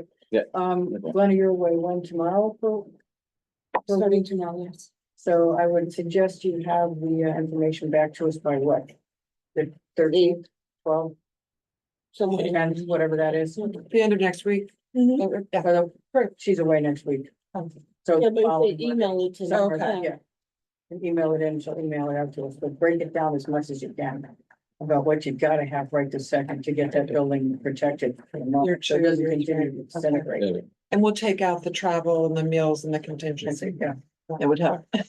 thank you. Thank you, guys. Thank you. Yeah, bye-bye. Appreciate it.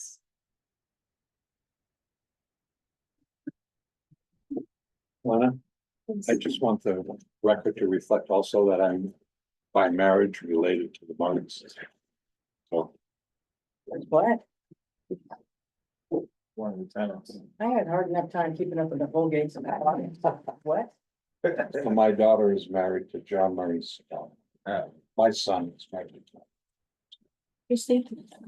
Has nothing to do with this building.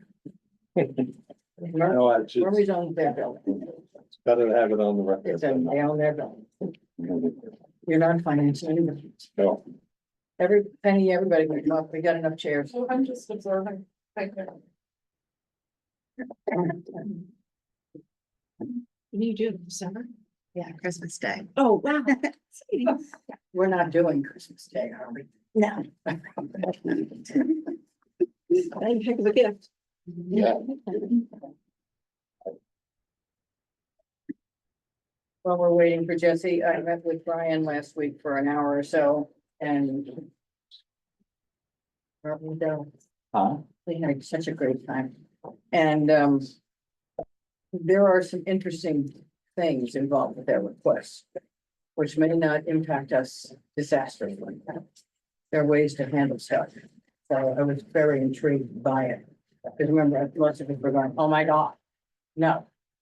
But I think there are very creative ways of helping them without killing us. Yeah. So everybody, we just don't know everybody here. You want to introduce Someone yourself? tell you didn't have Board to go in. members, I know, introduce right? yourselves. Hang on a second. Board members, introduce yourselves. Eleanor Antonetti. Never would. Sorry, Jesse Dutra, Park and Rec. I'm sorry, no. John Schaefer, Concom. And who are you? This is Brian Turbot, Christy Farrington. Thank you for having us today. You're gonna have to speak up, Christy, because of that thing, how the heater's on. Okay, perfect. So thank you for having us today. I just wanted to take a few minutes to kind of review what we submitted as the application, what our ask is, and kind of what we've accomplished to date before getting into the meat of where we can utilize the funds moving forward. So in the past 5 years, the Affordable Housing Trust has accomplished a lot, and all of that started with the CPC really being our partner back in 2017, 2018, to have all the housing organizations come through the Affordable Housing Trust and our request for CPC funding. And that really started to get all of the organizations to talk together, to strategic plan together, and submit one request to the CPC. In 2019, we put together the first bonding, the first $5 million bonding, and that really kind of launched the Affordable Housing Trust into being able to secure properties. We've used a combination of town meeting funding with CPC funding to acquire vacant lots such as 135 and 137 Orange Street. We used it to acquire we purchased 18 Vesper Lane and then swapped with the hospital for 16 Vesper. That was a great collaboration. We were able to purchase a property at Bartlett. And through a partnership between the CPC, the town, and the trust, we purchased 7 Amelia Drive, which allowed us to create the Waite Drive cut through to Amelia for town use, and then have the land, leftover land developed for affordable housing. So all of those parcels are currently out for requests for proposals to be developed with developers reviewing those the application and putting together their bids. So we're hopeful that in the next year, we'll have developers selected and we'll see those come under construction. So that funding source really kind of got the affordable housing into the competitive real estate market and being able to react to things and be involved in conversations that we previously was after the fact, like, oh, why didn't the town purchase that? Well, we had to wait for a town meeting vote. We had to, wait for all these things. This really kind of gave us a tool in our toolbox that we didn't have previously. So with that, the trust has worked really hard with the housing office to put together a strategic plan. And so every quarter I'm going in front of the select board and giving an update as to what we're doing and where we're going. And coming into this role, kind of my first question to Brian Turbot was like, what's our budget? What's our funds? Where have things gone? And so that's been a big project that we've undertaken in looking at how do we deploy those funds. So a big thing for me is everything is reviewed by bond counsel, Locklord, and our financial advisors, Hilltop Securities. So no matter what request comes in front of the trust, even if it's Habitat or Housing Nantucket, these are being reviewed by top financial advisors that deal with affordable housing across the country and are able to tell us if these are feasible projects or good investments for the town. So it's not just attending one meeting, asking for a grant, and then you're approved or not. It's a really vetted process that can honestly take several months. And I know developers can be like, okay, can we have an answer? But we have to do our due diligence and make sure that we're making the right investments. So I just kind of wanted to go through what we've been able to do with purchasing the land. We've been able to speed up construction and buy down some of Richmond's units. So they have done 225 units of rentals, in which only 25% had to be deed restricted affordable. And through collaboration with the trust, with both town meeting funding and CPC funding, just under 40% of those units are deed restricted. So that really kind of showcases a community benefit of how we can deploy these funds to increase the amount of opportunities with things that are already being built or already underway on the island. So not necessarily, even though they are new development, it's not quote building new, it was already going to be developed, but we were able to insert our funds to help make that affordable and year round. Explain the rental part of it, all the units kind of. Yes, so with rentals, all the units will count on the SHI list. So all 225 units count on our subsidized housing inventory list, even though, just under 40% are deed restricted. And the amazing thing with the Richmond properties is we've bought down different units from taking market rate down to affordable levels. We have some at 50% of AMI, 80% of AMI, all the way up to 110, 120. And we've really seen that 110 and 120 market, that need is really high. And obviously CPC funds can't be used for that. So being able to deploy both funds really gives us the flexibility to say, like, what's the overall project? How can we contribute? And then how can we separate the funding sources and utilize them to the best potential? For verification, the CPC funding can only be used up to 100% of the. I know the affordables are 80% or less, but the CPC funding can only be used up to 100%. So when she's saying that these various projects, Orange Street, Vesper, Bartlett, and Amelia, our funding is going to the overall project. But there's a large component that is 100% or less of needing. So when we did Save Homes Pass, we had to deal with that. We did all the infrastructure there, a couple of $1 million. So there are restrictions on CPC funding as to what part of the affordable that we pay for. Right, and so with those land acquisitions, about 25% of the cost was CPC funding and the rest came from other funding. Do those buy downs have a sunset on them? Are they in perpetuity? They're in perpetuity. Everything that the trust does is in perpetuity with deed restrictions. And it's required by the covenant that they're in perpetuity, because Penny and I have to sign off on all the covenants from the housing authority, because we still own the program and they're in perpetuity. There has been some discussion about various other affordable housing programs that may not be in perpetuity, but maybe a certain length of time or pay back, things like that. But right now, the covenant programs and these programs are all in perpetuity. Yeah, and a lot of the state funding actually has a sunset clause. Yeah. That's why, yeah. And Yeah. so, yeah, that's actually why we like to use or prefer local funding, because in 30 years, I don't foresee our housing market being any easier. No, So we're if on that houseboats. Yes, so if that deed restriction expired, then we wouldn't be able to, it would be very hard to purchase it back. Right. At the rates that we can only imagine will be there.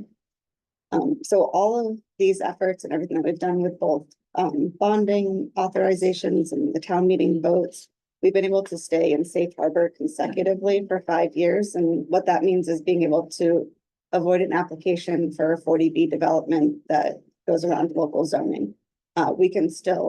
People can still work with us on special permits and submit things, and ultimately there could be a friendly 40B, but this prevents kind of that unfriendly 40B, as they call it. But we have to explain that we have to have so many units produced every year in order to stay in safe harbor. We're not in safe harbor forever. Right. It's based on how many units per capita, What is that? around household. 10%? So it's 10%, and it is recalculated every 10 years with our census. So the 2020 census actually increased the amount of year-round housing stock that we have. So we went from needing about 418 units to qualify on our SHI list to needing 618 units.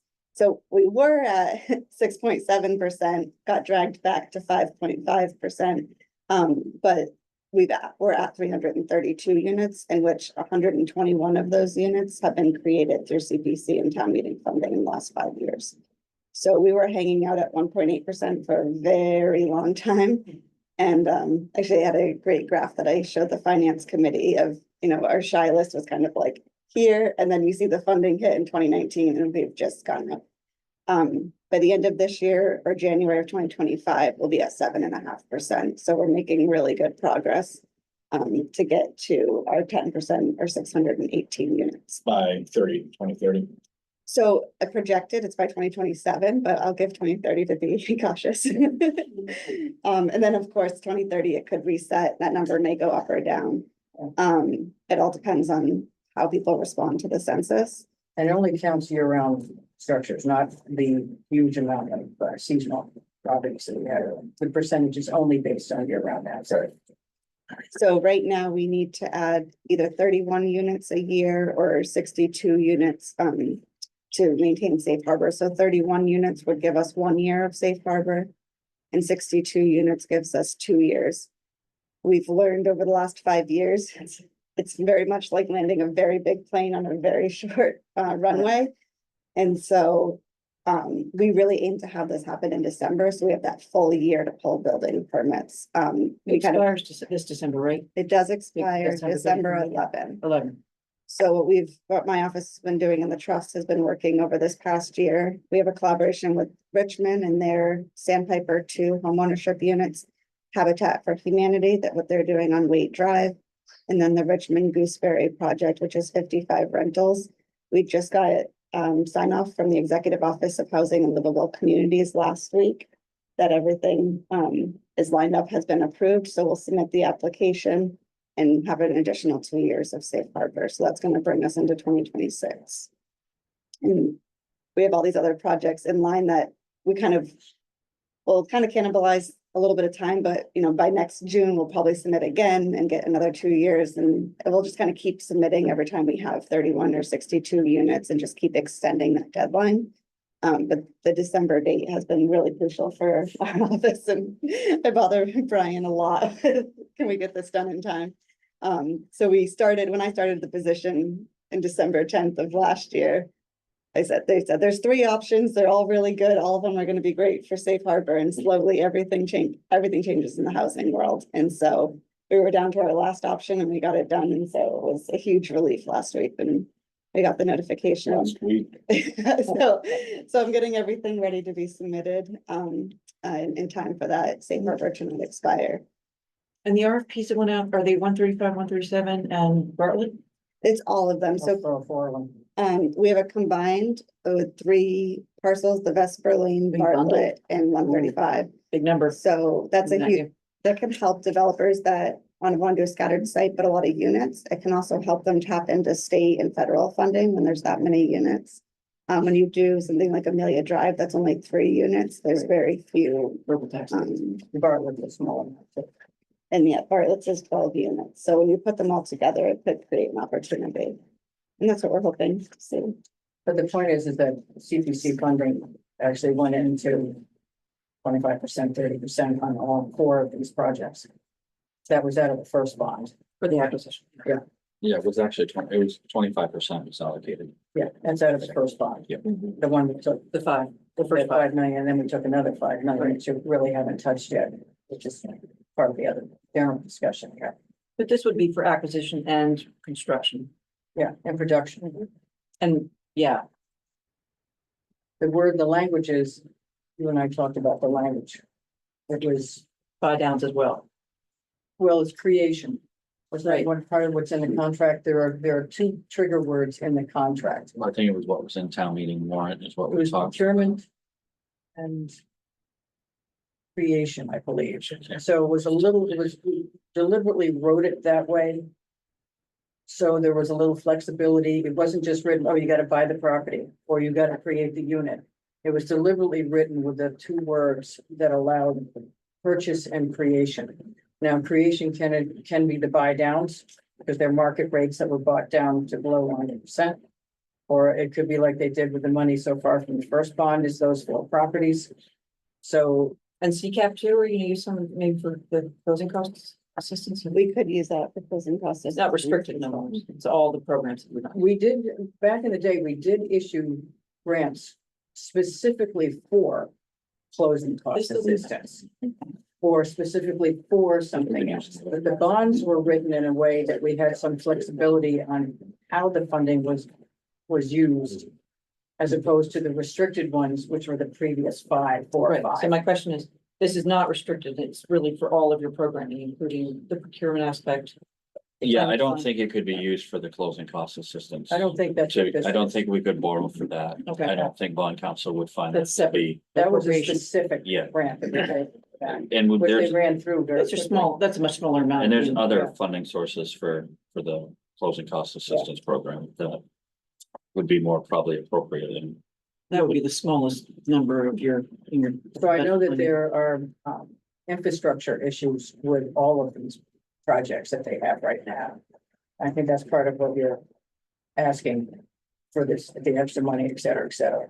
How much is left of the first bond? Is it 3.5? Oh, the Zero, first first bond, bond? first bond's fully, Fully used, fully okay, and expended. a second So the bond, second bond, the amount spent is 1,261,000. the 371. And then we've allocated, right now Habitat for Humanity is developing 6 homes on Wade Drive. Right. And so that bond has kind of been reserved. We haven't borrowed the funds yet, but that will contribute to their project to create 6 units. In which they've done the lottery for 4 of them already. So get into the 10 million that you're asking for. Yeah, so. Brian thought I was very brave for putting that number in. What I wanted to do was showcase, like, there's all these projects in the pipeline. We've really gotten to the point where we're a key player in the real estate market. We have realtors that come to us before things go on the market, or homeowners that come to us and say, I want this to stay year round. Like, how can we work with you? And so we have a lot of kind of ideas and potentials, and we just say we don't have the funding yet. And so what I put together was basically a list, which is right at the back of the application, of what is everything that's, I would say, like a high potential. Yeah, no, sorry, the next list.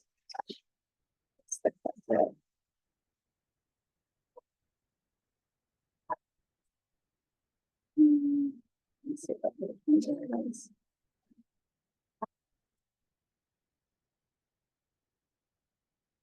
Okay, it's on page 9. And so, in working with, and all of our key collaborations with Habitat for Humanity, Housing Nantucket, and also talking with the newly developed Nantucket Land Trust, we looked at basically what are projects that are highly advantageous and also very likely to be moved forward if we have the funding. And so these include land acquisition and construction subsidies for Habitat for Humanity, a land acquisition for the Nantucket Land Trust, and a house recycling program for Housing Nantucket. On top of that, we have a few developers who have come in front of the Affordable Housing Trust to ask, hey, I'm already doing market rate units for home ownership. Would the trust be interested in buying down a unit or two to 80 or 100% of AMI? Or I'm already doing a rental development with X number of units. Can you buy down 25% and the whole development will count on the shy list? And so this is the list, which totals $15 million of what we will kind of be deploying if we had the funds in the next two years. So I just wanted to see, like, what's the scale of the projects that we could accomplish? And then that's where I said, okay, a $10 million bond kind of doubles what was our previous ask. The real estate prices have more than doubled in the last couple of years. And how could we utilize those in the best capacity with the projects that are at hand? And talking with Brian, his recommendation was to go down to another $5 million bond. So somewhere between that 5 and 10 million, we think is a feasible ask. Not going out on a limb. All right. You guys gotta practice this a little more. Yeah, tag team now. Let's explain what we're doing right now. In order to service the first bond, that's 375,000 out of our 350. 350. No, Yeah. 370. 350. It went down already, Linda, just yesterday. Excuse me, there's too much conversation going on in this very important thing. Sorry, And can I I finish, know there are please? people who have inside knowledge of certain things. But like, I don't, so I would like to be more focused All on right, what we're doing. 350, we have to service that first $5 million bond.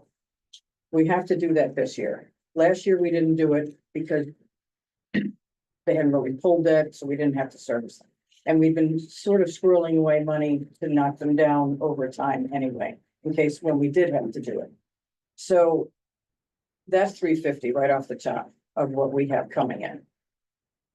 We don't have to take out the other 350. More than likely, you'll have to explain that to them, 350 this year for the second bond, because they haven't pulled it yet. So we can put 100,000 away, again, squirrel away more money to buy it down when we do have to pull it. There is a very creative way, which Brian will have to talk to, about either the 5 million or the 10 million ask that they're coming in for us now, because obviously we're gonna have to pay that down over time. But there are ways of doing it where it's not gonna be like, oh my God, almost $1 million off the top every single year. Where it leaves us with not as much money to spend on the other stuff. Now, when you look, I researched all the other CPCs in the state that also have housing trusts or some entity like a housing trust. There's 110 or 20 of them or something, and almost all of their money elsewhere in the state goes to the housing thing. Obviously, 10% open space, 10% historic preservation, 10% housing. Because they don't have as large a open space issue and as large as historic preservation issue as Nantucket does, they can do that. We have been doing the bonds because we still have to deal with all the historic preservation part and the open space parts and the recreation parts. So Brian and I had a long discussion about how not to hurt us every single year when we take out $1 million right off the top that we can't spend on anything except servicing the bonds. So do you want to take over now? How to get creative with this? Good question.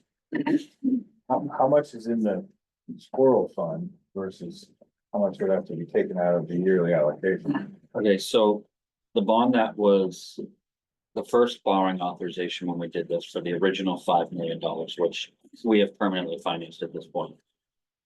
We, when we did that bond in 2019, starting in 2020, we actually in 2019, I think, we started saving, we put aside 350,000. When we originally did that, what we did was we did what's known as a level payment analysis. And we said, out of the CPC funds, 350,000 a year seems like a reasonable debt service amount. And trying to get it over a 15-year period. So we permanently financed that in 2022 because we're pretty much almost fully expended at that point, and rates still seem to be fairly reasonable and good.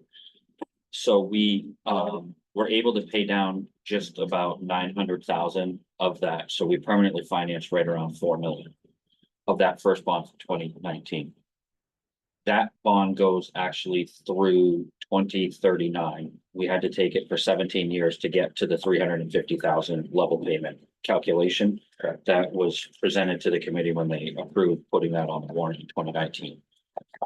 The second bond, which was approved by town meeting or recommended by CPC and approved at town meeting, was done at the annual town meeting in 2022. And in 23, we put $350,000 into reserved.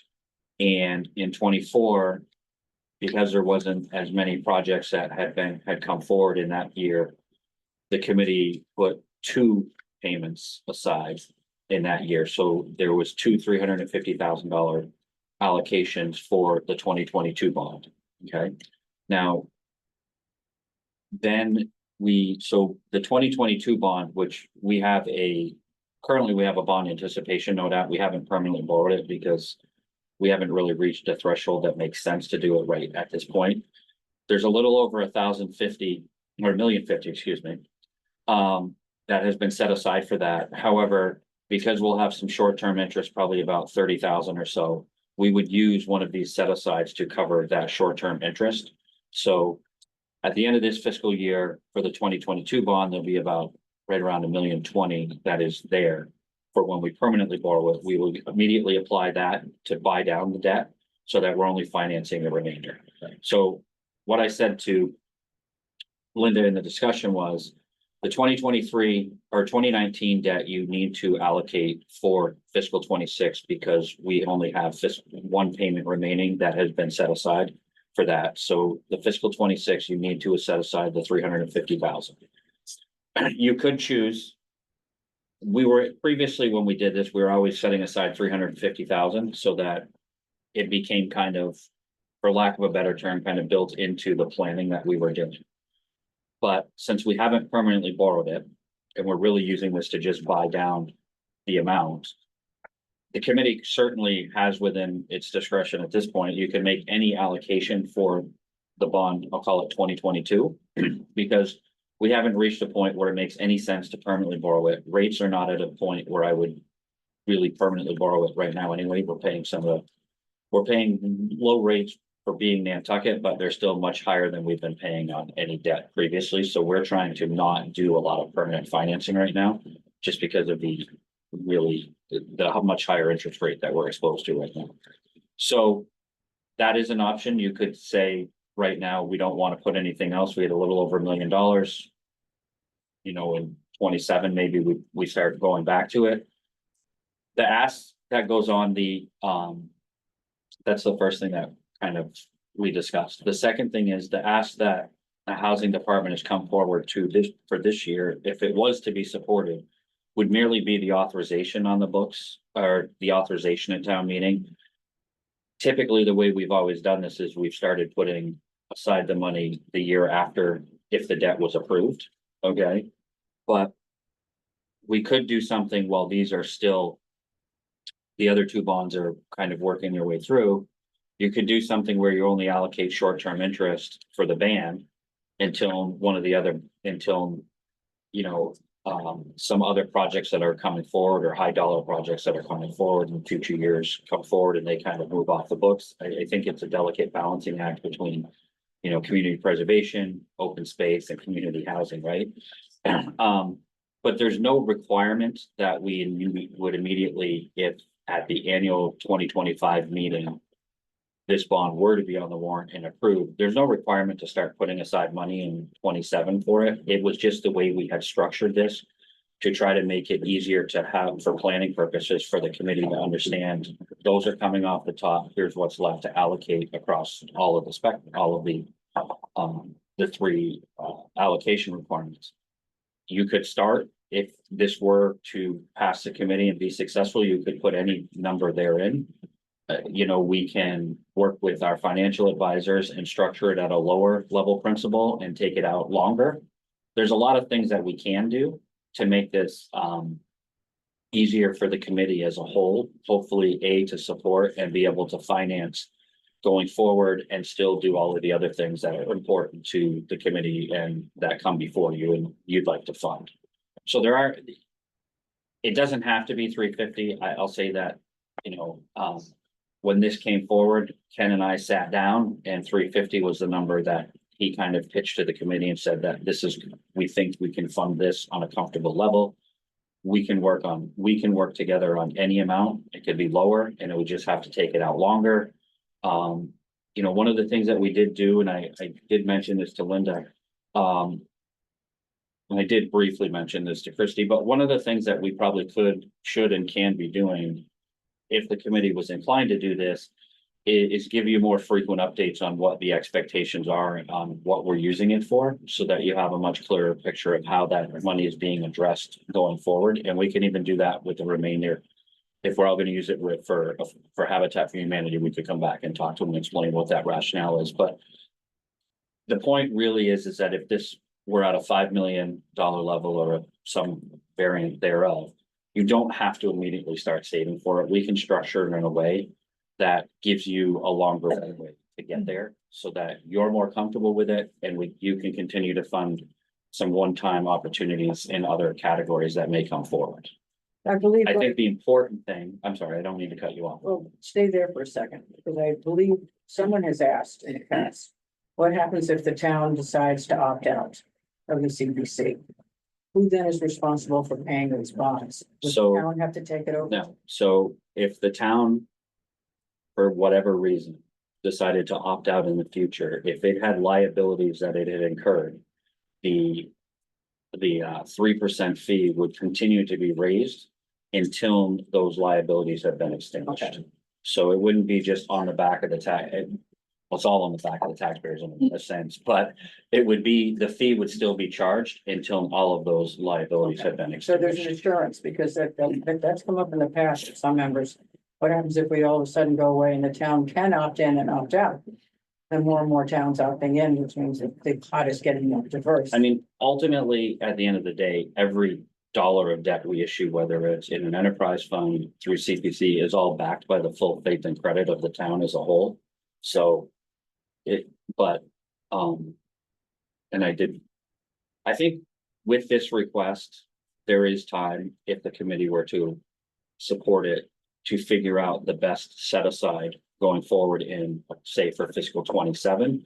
I think that the important thing in dealing with housing and we have to remember that right now we've had allocations graciously from CPC and graciously from the town. And they're really trying to support two varying populations where the town funds are able to be used for attainable housing to a much higher AMI and facilitate construction of affordable housing there. And we've tried to focus through the land acquisitions with CPC, partnering with that so that we can serve a much larger group with all the funds that we have. But I think the important thing to note is really, it's important to have this potentially available to be able to be as nimble and flexible as we can as opportunities present themselves. And I'll give you an example, the 135, 137, when we originally put it out, and this goes to why we bundled it together. Because when that was submitted to us, the ask for town funds was $15 million on a $19 million project. So one thing we heard was, if you put more projects together, it becomes more economical, which is why we. One mobilization. Right, which is why we did that.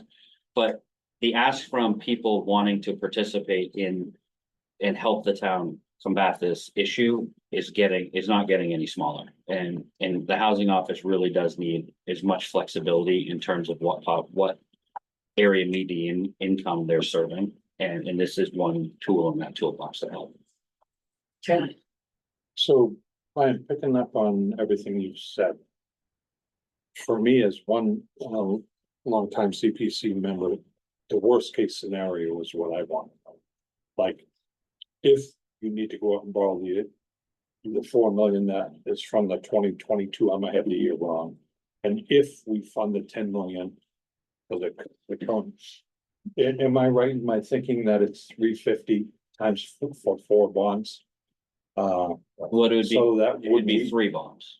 Well, I'm thinking about it, 5 million, 5 million, 5 million. Oh, you're thinking if you did the 10 million, I'm sorry, Correct. yes, okay. Correct. Now, yeah, but So sure. to finish my Oh, sorry. question, Yep. would we be looking at something order of magnitude of 1.5 million a year in bond payments? And would I be right in my thinking that normally we have 4, we'd be on the hook for 1.5? Because at some point they're all going to be in the hopper. Sure, That was my question originally. How do we not take $1 million off the top every single year? Well, I think one way that we could do it would be to, previously when we discussed this, okay, with Ken, when he was the chair and working diligently with us on this, he didn't want the bonds, and I think it was presented to the committee that we weren't gonna take them for longer than 15 years, okay, or whatever that number, to stay within the 350. Now, there's a possibility if we, one way to mitigate that would be to reduce the level payment number that you're willing to accept and take them longer to get to extinguishment. Or Would that be across the board or just for the new one? it'd be only for the new one, so it'd be for 2022, and if whatever amount of debt would potentially be authorized at this town meeting, it would cover that one as well. We got the So we 350 on could, the so in first. other words, we could. If we were to permanently borrow the 2022 bond, it's the allocation is 350. I could take it longer, and if you said, you know what, we're comfortable at 250 on the 22.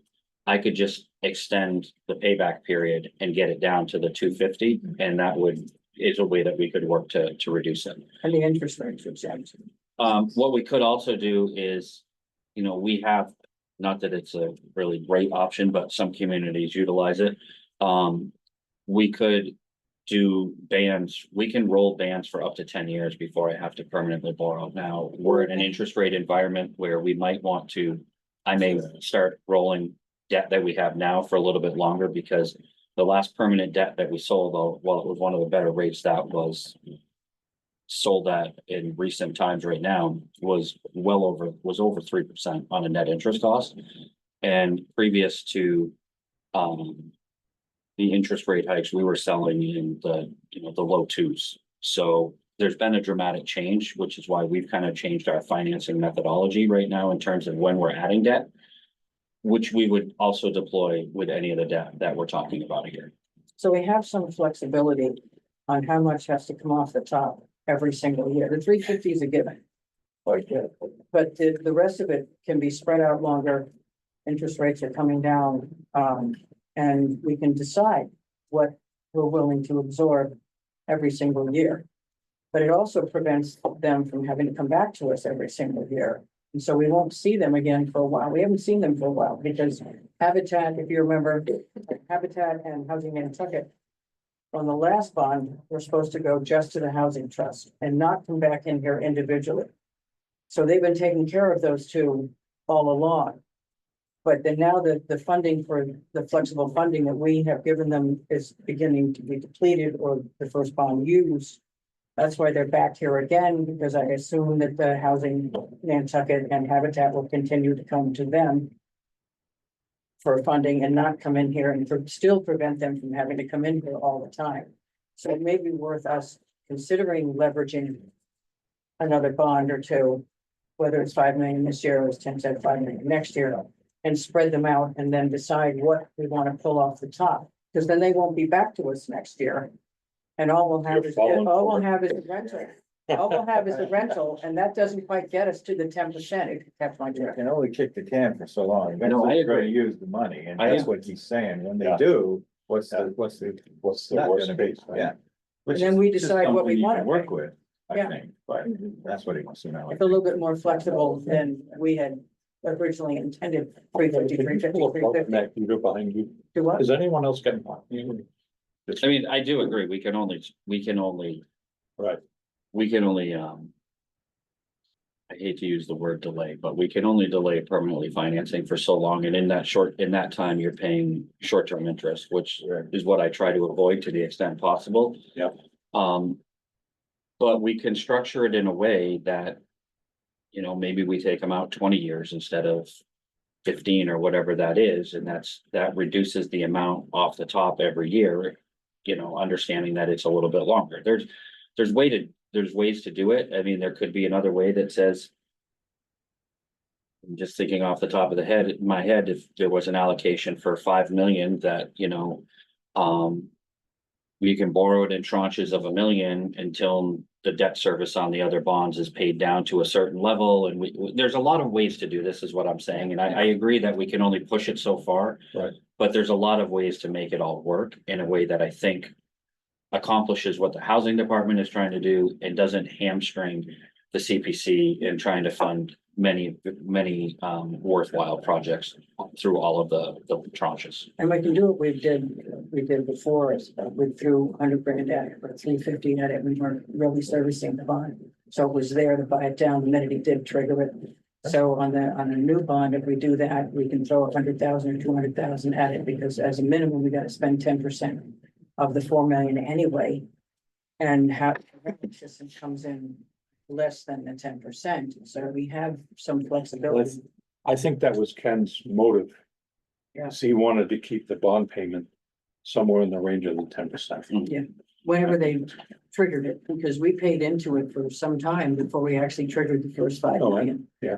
Neville, do you have a question? Yes, I have a couple of things. Yeah, they're done. The two things. The first thing I like is the fact that you said a more frequent update in terms of how the CPC funds are being spent. Sure. To go to the office, so the office can keep up with how the money is spent down, because we gotta report it to the state. Mhm. And we have to have some kind of cooperation. Absolutely. I know, because I know I ask all the time. Are we getting reports? Are we getting, no, we're not. So more frequent. The other is, I agree with what you're saying, Brian, like, it doesn't matter how much you go down on the bond or pay down on it, it's drawing interest, still dragging us in. And one of the people, I don't know whether, one of the people that asked that question about not feeling, suppose, I know this whole thing started with a citizens article. Some citizen out there, some proletariat got out there, put this bill up to the state, came down. Here we are, we have it on Nantucket. And we are one of the first communities to accept all three: affordable housing, historic preservation, and open space. Right? I hesitated, then I liked the way the Affordable Housing Trust Fund finally took off. We got burnt first time. Anybody who was here from a long time ago, they know we did. Okay, but now it's fine. I'm understanding completely. You need to have the money up front to make purchases and all of that. And so I was the one that asked the question, we do this. And at some point or another, a citizen says like, hey, put in an article to to get out of CPC, we won't be able to do it. We'll be, so however it goes right now, in your report right now, I look at us, you were hitting years of, I'm not even gonna be around. Well, we hope you are. 29 and 35 more, I mean, so we are in this pot right now, whether we like it or not. And this $10 million is gonna put us even further in the pot, whether we go for the 10 or whether we go for 5. My friend here was right.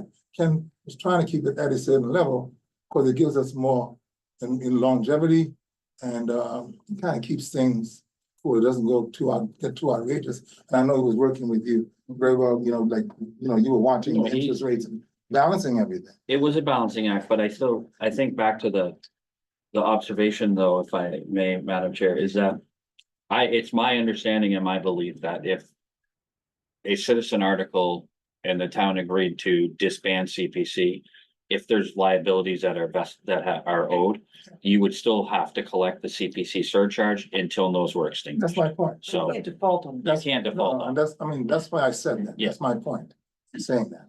Has anyone ever heard that?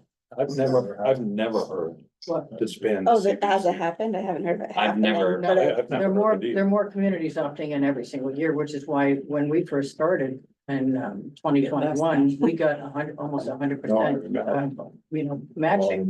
Then it started to drop because then more towns came in, and more towns came in, and then you get big places like Worcester, Springfield, Boston. Right. They all started coming in, and when Boston came in, everybody, all the smaller CPCs in the state were going, oh my God, they're gonna eat up the entire thing.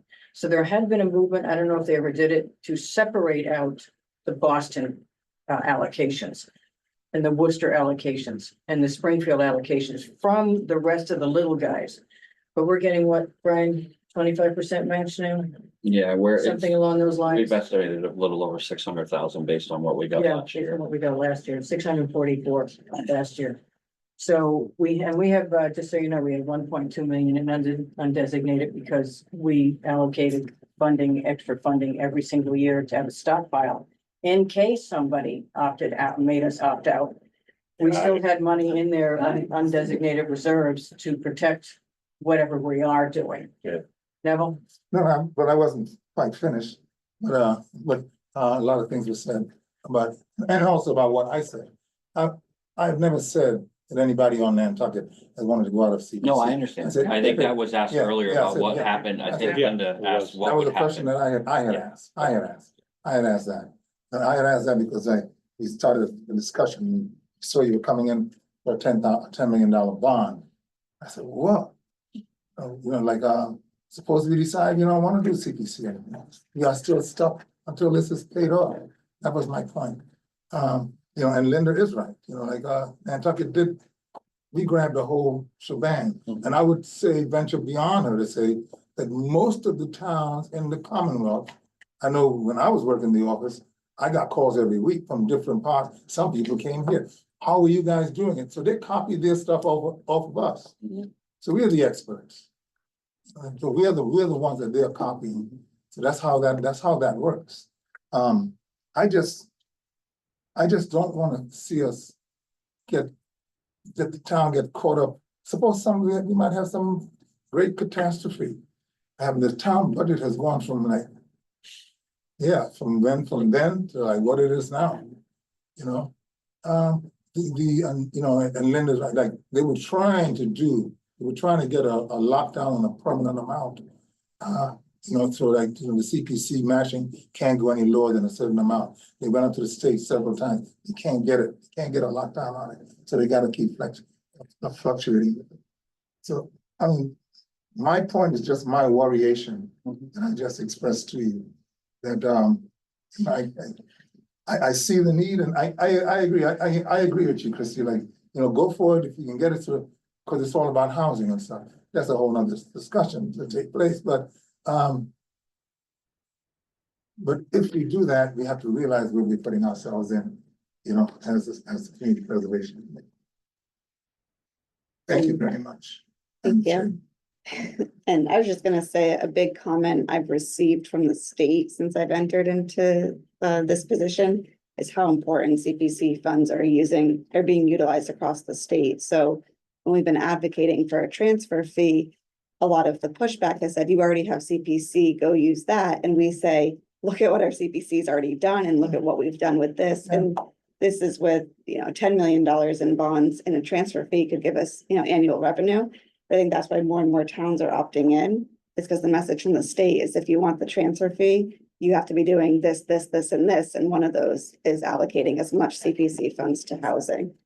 And so that was one of the things I talked to Linda about, was like, I know you don't want to see me back in front of you again, but it's also something that the state pushes as well. And we are at a point where we've utilized the other funds. So if I didn't ask now, it would be a couple of years delay before going to town meeting. And the state doesn't apparently care what we've already done so far.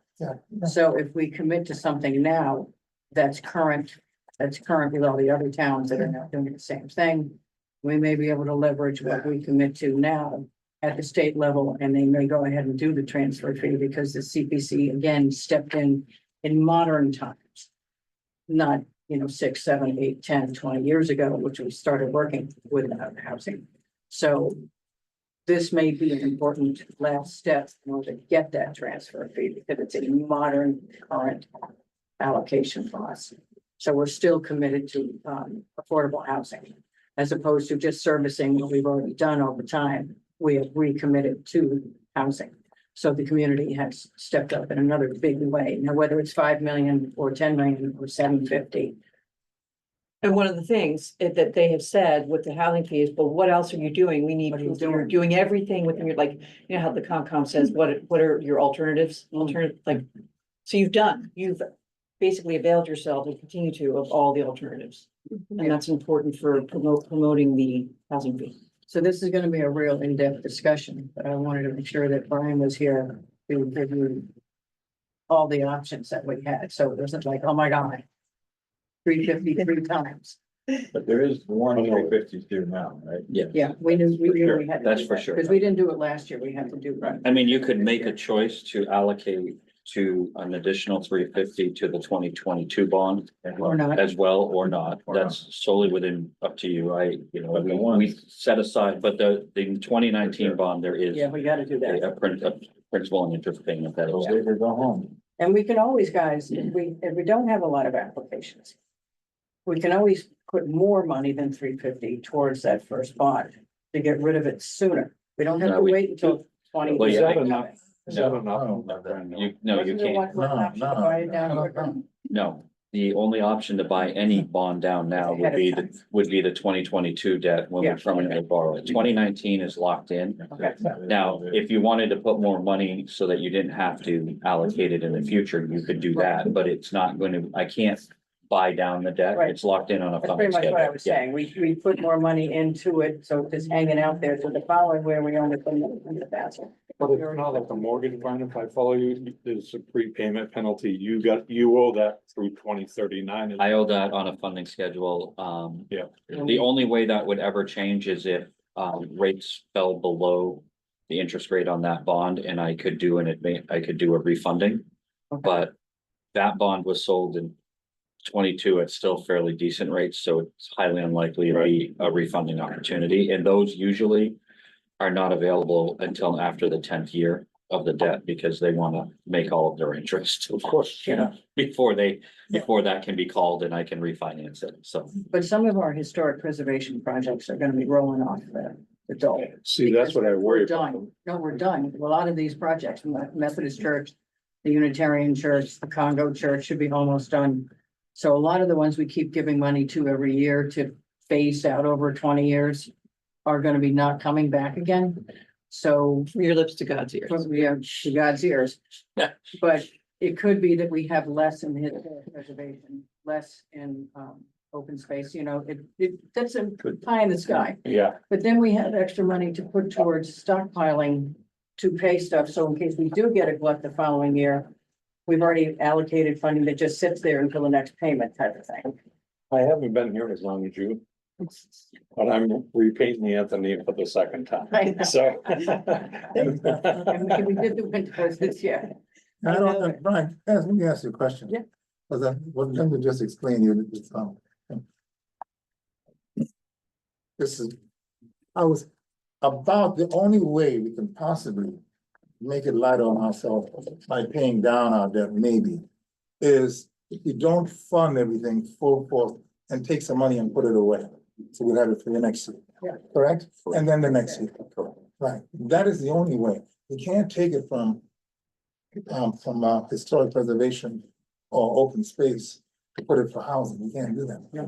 The only way we can do it is if we have $3 million to spend, you really look at it carefully, this is overall, and we have some money left over. It's like, you used to say a couple of years ago, what happened to all the money for open space? Oh, we spent it all. No, we have to still have some left over. We used to have that. That's how we used to operate. If we kept monies like that, fell back a little bit, right? Even with, your Affordable Housing Trust Fund, they wanted, I'm not talking about the bond, $20 million, and we give them only 10. You take the other 10, hold it off until next year. You know what I mean? And that way we have money to pay down on the bond. That way we are taking care of ourselves. We're taking care of ourselves, we're taking care of the town at the same time. Thank you. I know you guys have been here all morning. I just wanted to wrap up with a few key points. Page 31 in the application shows all the units that we've been created, as I kind of talked about in the beginning. But all of these have some influence of CPC funds that have helped us. And creating 121 units to date, we have 125 units coming online. Actually 55 of them was last week. And then in progress is 135 more units. So that's units, not bedrooms, that's households that we're going to be serving through the funds that have been allocated.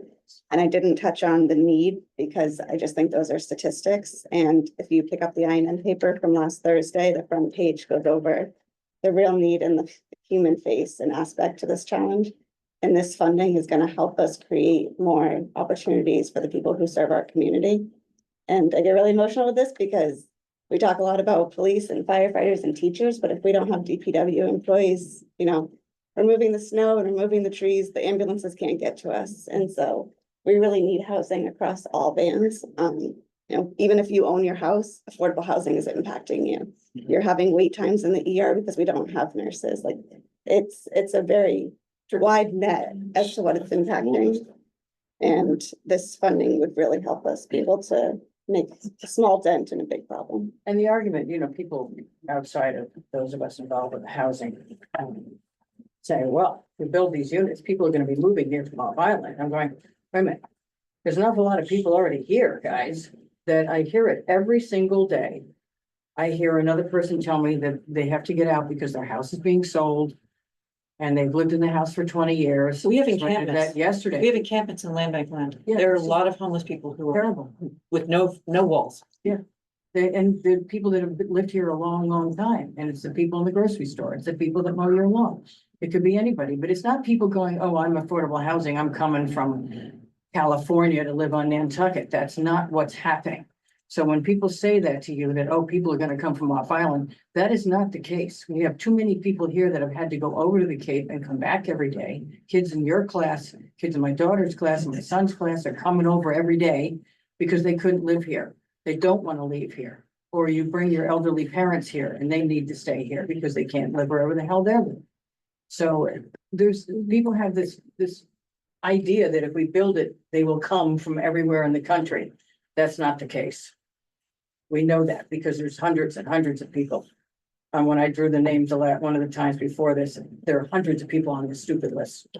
There are single people, there are gay couples, there are people that are older that don't have kids, who don't want kids.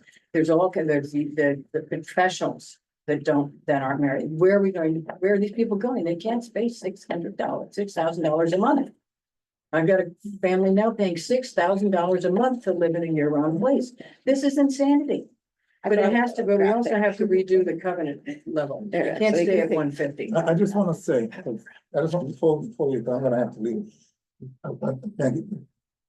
I cannot tell you how I really appreciate that, to say, that you are gonna send the reports in as how it's spent out. Yeah. I'll tell you why. The state, on their budget right now, they have so many millions of dollars still open for housing. It goes beyond the money that we haven't spent. Well, we have spent it.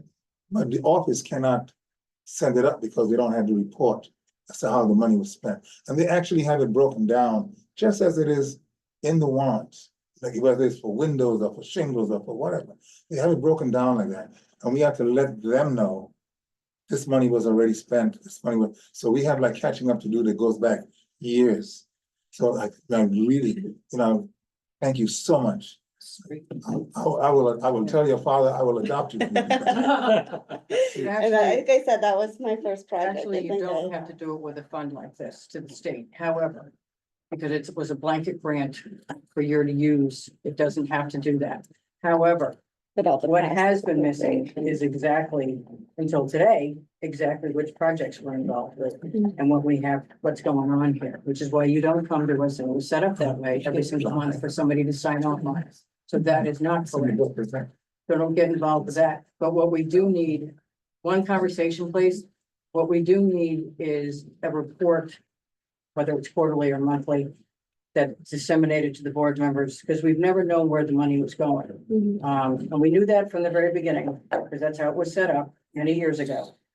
But we'd like to know where the money's going, so we know what projects that we're involved with. So when somebody asks us, where's the CPC money going? We know what project it's going to. So every month, just send it into Glenna and she'll send it out to the rest of us, which is great. Because that'll make us all feel like we got an answer when somebody asks us where did it go, especially if we're gonna be involved with another 5 million. Because the caveat for another 5 or 10 million is going to be, we need regular reports as to where that money and how it's being spent. So we can speak intelligently about where. the money's going. We only need one. We need the worst case scenario. So that in 2027 or 2028 or whenever it is, 2032, if everything is borrowed, we know what the bond payment will be, Yeah, where to go. but add the admin to it and we know every year 2 million's coming off the top regardless. Yeah.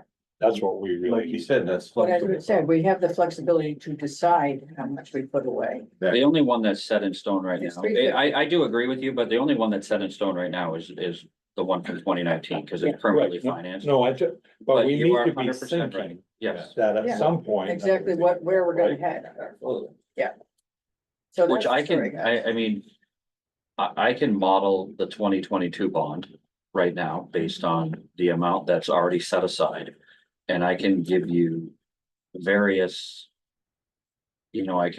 I could do it at 250, 300, 350 and tell you how long it would take the remainder to be paid off and do Like a it. car dealer does. Yeah, I can do that. If you did that, it's gonna take us that much longer to pay that off. I agree, and But it hurts but less. We're going pretty good right now with that. no, I agree. I just also know that there's an incredible demand for CPC resources. And Yes. this is just one of them, and I'm trying to help put Christie in the most advantageous and successful position possible for housing. And if that means that we might have to extend this a little bit longer, so you have the funds to do various other things, then that's the discussion, and that's why I'm saying I can give you various options, so you have an understanding of what it looks like.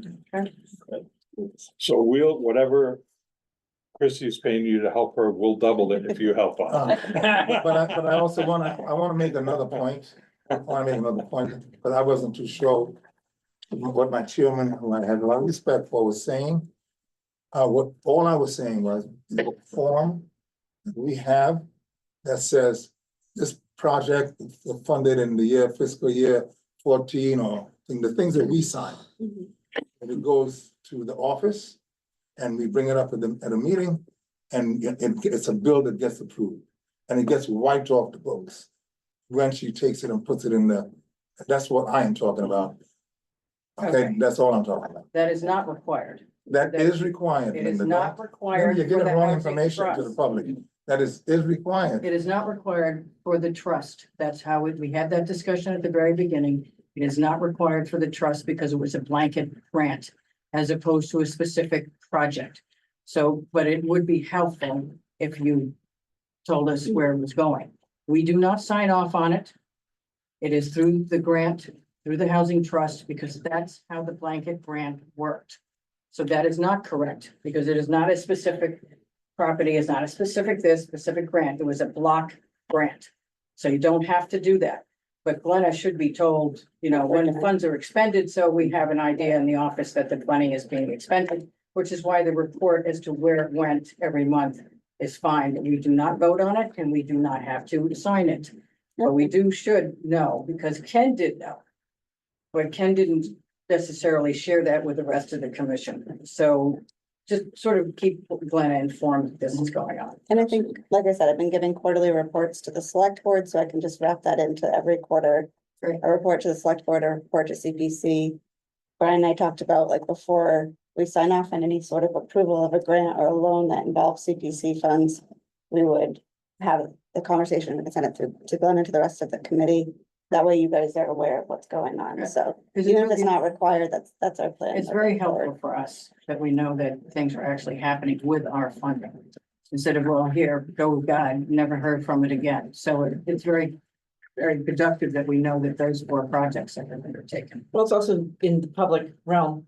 We can defend it because of course people say, what do you do with your money? where the heads and beds and all the stuff that we hear. And just for the public, because I'm defending myself, but I do not know what our esteemed chairman was saying. In spite of what she says, we have to account for that money. It's public monies put in our trust. We have to account for it, and we get matching from the state, and we have to report it to the state. Bottom line. Thank you very much. And the graphic I handed out, the communications office just put together, Yeah, that's great. shows basically what the sale value is at these different AMI levels that the trust helps. So when our median home is $4 million and 100% AMI can afford a $500,000 home, that's a huge buy down. But how So much this do you is, have to earn per month? Because I went over that last week. How much do you have to earn per month on here in order to be able to sustain a $500,000 house? Is that how that works, Christie, the buy down? that's how, potentially that's how a buy down would work. We haven't had one that large. There's a $4 million home down to 500,000. But that's the extent of our housing crisis and why Very the good transfer fee. program, by the way. Well, I have to tell you, Chrissy, you are doing an absolutely spectacular job. I've been at some of the selectmen's meetings when you've done your quarterly reports, and I've got to tell you, we are so lucky to have you. It's if you work 10 times yourself in gold. I mean, you have just done and taken this by the horns, and it wasn't that organized when you took it over. I know that. And you're doing an absolutely spectacular job. And you got to do it for the rest of your lives, and you change to your desk. Babies are no babies. I I've don't got a care. very good team and we've hired a deputy housing director. That will be starting next month, and so. Not yet. I know, it's good. It'll be a good pair. But it'll be It'll really be good. nice, and they really are, you're doing a spectacular job, and it is an ungodly weight on this town to try to solve, or at least get one, every time one person gets an affordable house or a habitat house, it's like heavens open up, but that's, the need is never gonna be met entirely. We just have to do a really good job on how we support this whole effort. Well, thank you very much, guys, for Thank you. coming. You know, I wouldn't waste my time. I appreciate it. Good luck. Thank you. Not on Christmas Day. What are you doing on Christmas Day? Having a baby. Oh. Congratulations. Yeah. We don't know what it is yet. Now we're gonna be surprised. Oh, my God. Good for you. So then Christmas Day would be That's perfect. right. right? I mean, So it's a Christmas baby, I had a Christmas baby 10 years ago, 11 years ago, you know. The way to, for the parents is you take the test and you put it on the Christmas tree. And then you just say, hey, look at the Christmas tree. And then, but that's if you're gonna shoot. It's a little too much effort. Thank you, Brian. You're welcome. Thank you. Thanks for everyone's time. I appreciate it. Take this. All right, Okay, so what's time today? Motion to adjourn? It was 11:30. second, Very great. Eleanor made a motion to adjourn, and Neville seconded. All those in favor? aye. Thank you, everybody. Oh, wait. Let's retract that. Glenna is off for the next week, so we have to set up a meeting to start deliberations. We did that on email? So start, People aren't here. I know, so start thinking about not the next week, but How about after the election.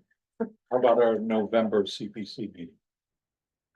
Could that be one of the items? What about December? We can't wait till December. It took us too long last year and it was ridiculous, but we have to get it done and we have to start thinking about, Well, we're meeting in November, that's all. I'm saying. yeah, we're meeting in November anyway. November 19th would be the date. That's our regular meeting. And then we're getting into holiday stuff. We Mhm. should probably meet before November 19th. Start delivering. Uh, So Glenna will send around the thing. I will not, I don't have too many dates in November. I don't mind meeting at the November meeting for like 16 hours until we get it done. Several days. It may not take several days. I will really like to look into. It came right out of it. How about that? Yeah. I couldn't do that twice. So everybody started thinking about the second week in November, Second week in November. whatever that is.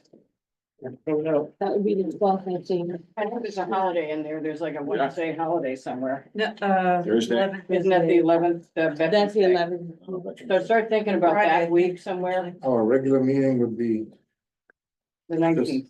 19th. I don't want to get into having to figure out anybody in December if we can finesse this earlier. Are we Two adjourned or weeks. not? Yeah, we're adjourned.